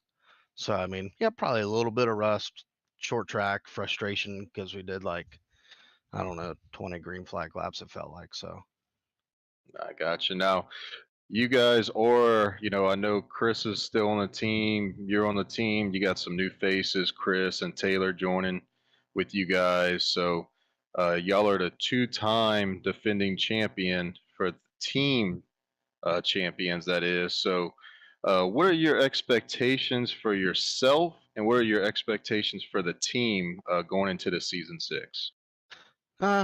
I think the expectations for myself is to make the championship right. I think that's everybody's goal this season. Get a couple wins, hopefully. The good thing is we the bad thing is we lost Ted. He's going to Xfinity Racing with NASRA. So we had to pull some things together, and I think we picked up 2 guys that could help replace the loss of Ted in hopes to repeat as the team champions, because I feel like we're all pretty good at picking up points when we need them. As a team overall, I think we all 4 of us are going to have a shot at some wins. Like I was telling Blanchard, the good thing is Taylor and Blanchard kind of struggle at places, but where they struggle, that's where me and Chris Cinnamon kind of don't. So we can help them get better at mile and a halfs or short tracks or whatever. So I think it'll be a fun year for sure. Absolutely. And well, good luck to you the rest of the way. I know you're going to get some cash tonight and 5 playoff points, which is huge for you. Carrying that momentum through speed weeks. Not sure exactly what duel you're in next week. We'll get that lineup fixed up because we got results from the qualifier coming in. We just don't have them on hand just yet. So we'll see you next week with whatever duel that you do race in. But before we let you go, any sponsors or anybody you'd like to thank? Oh, absolutely. I want to thank Blanchard Towing, Chris Blanchard. He's came on board as a primary sponsor for our whole team this season, which is great. Dan's Top Notch Heating and Cooling, they're back on board from last season. Of course, Over the Top Designs with John Hedrick, and then GT Tactical Hydro Dipping. That's a new sponsor for us this year. So we're real excited to have those guys jump on board, and then of course everybody at NASRA, Hoopty's Garage for sponsoring the league, M1 Race Cars, Pulse Poppers, Blanchard's Towing, of course, NASRA 360, and all of you guys in the booth. I know we greatly appreciate it. Well, we appreciate you guys, and good luck to you the rest of the way. And we'll probably see you a time or 2 in the booth again. So good luck to you, Keith. Thanks, appreciate it. And Hunter, that was the man of the hour, the guy that won it all tonight. And like I said in the interview, man, he he was a familiar face up front, started near the front, took over the lead there. It's unfortunate for Chris Blanchard. I know he's probably beating himself up, but nothing to shy away from. He led a lot of laps tonight. He looked good up front. So maybe that's something, that he can work on and fix. You gotta be perfect to win these races. You can't make mistakes. So hopefully he'll get that cleaned up, and I'm sure we'll see Chris in victory lane here sometime this season. Yeah, and next week we start speed weeks for the duels at Daytona, and then the following week we have the Daytona race. And Blanchard is one of those super speedway aces that we talked about last week, so he'll definitely be one we'll be talking about next week. Maybe trying to get a nice rebound win after letting one slip away tonight. So he'll definitely be one to watch. Absolutely, and I know it was kind of a long race for us, but nevertheless, we got through it. And like I said, it was a fun night. Clash Speed Weeks begin for this series, so I'm excited for it. I know you are excited to be in the booth with Will Tiller, who's our lead guy here at NASRA 360 Racing Network. But that's going to close it for us tonight. I appreciate everybody coming out. I want to thank Will Tiller for hosting tonight, Hunter Porsons for coming on in the booth, and Adam Flieger for producing behind the desk for us. So that'll do it, and we hope to see you guys for the dual races next week.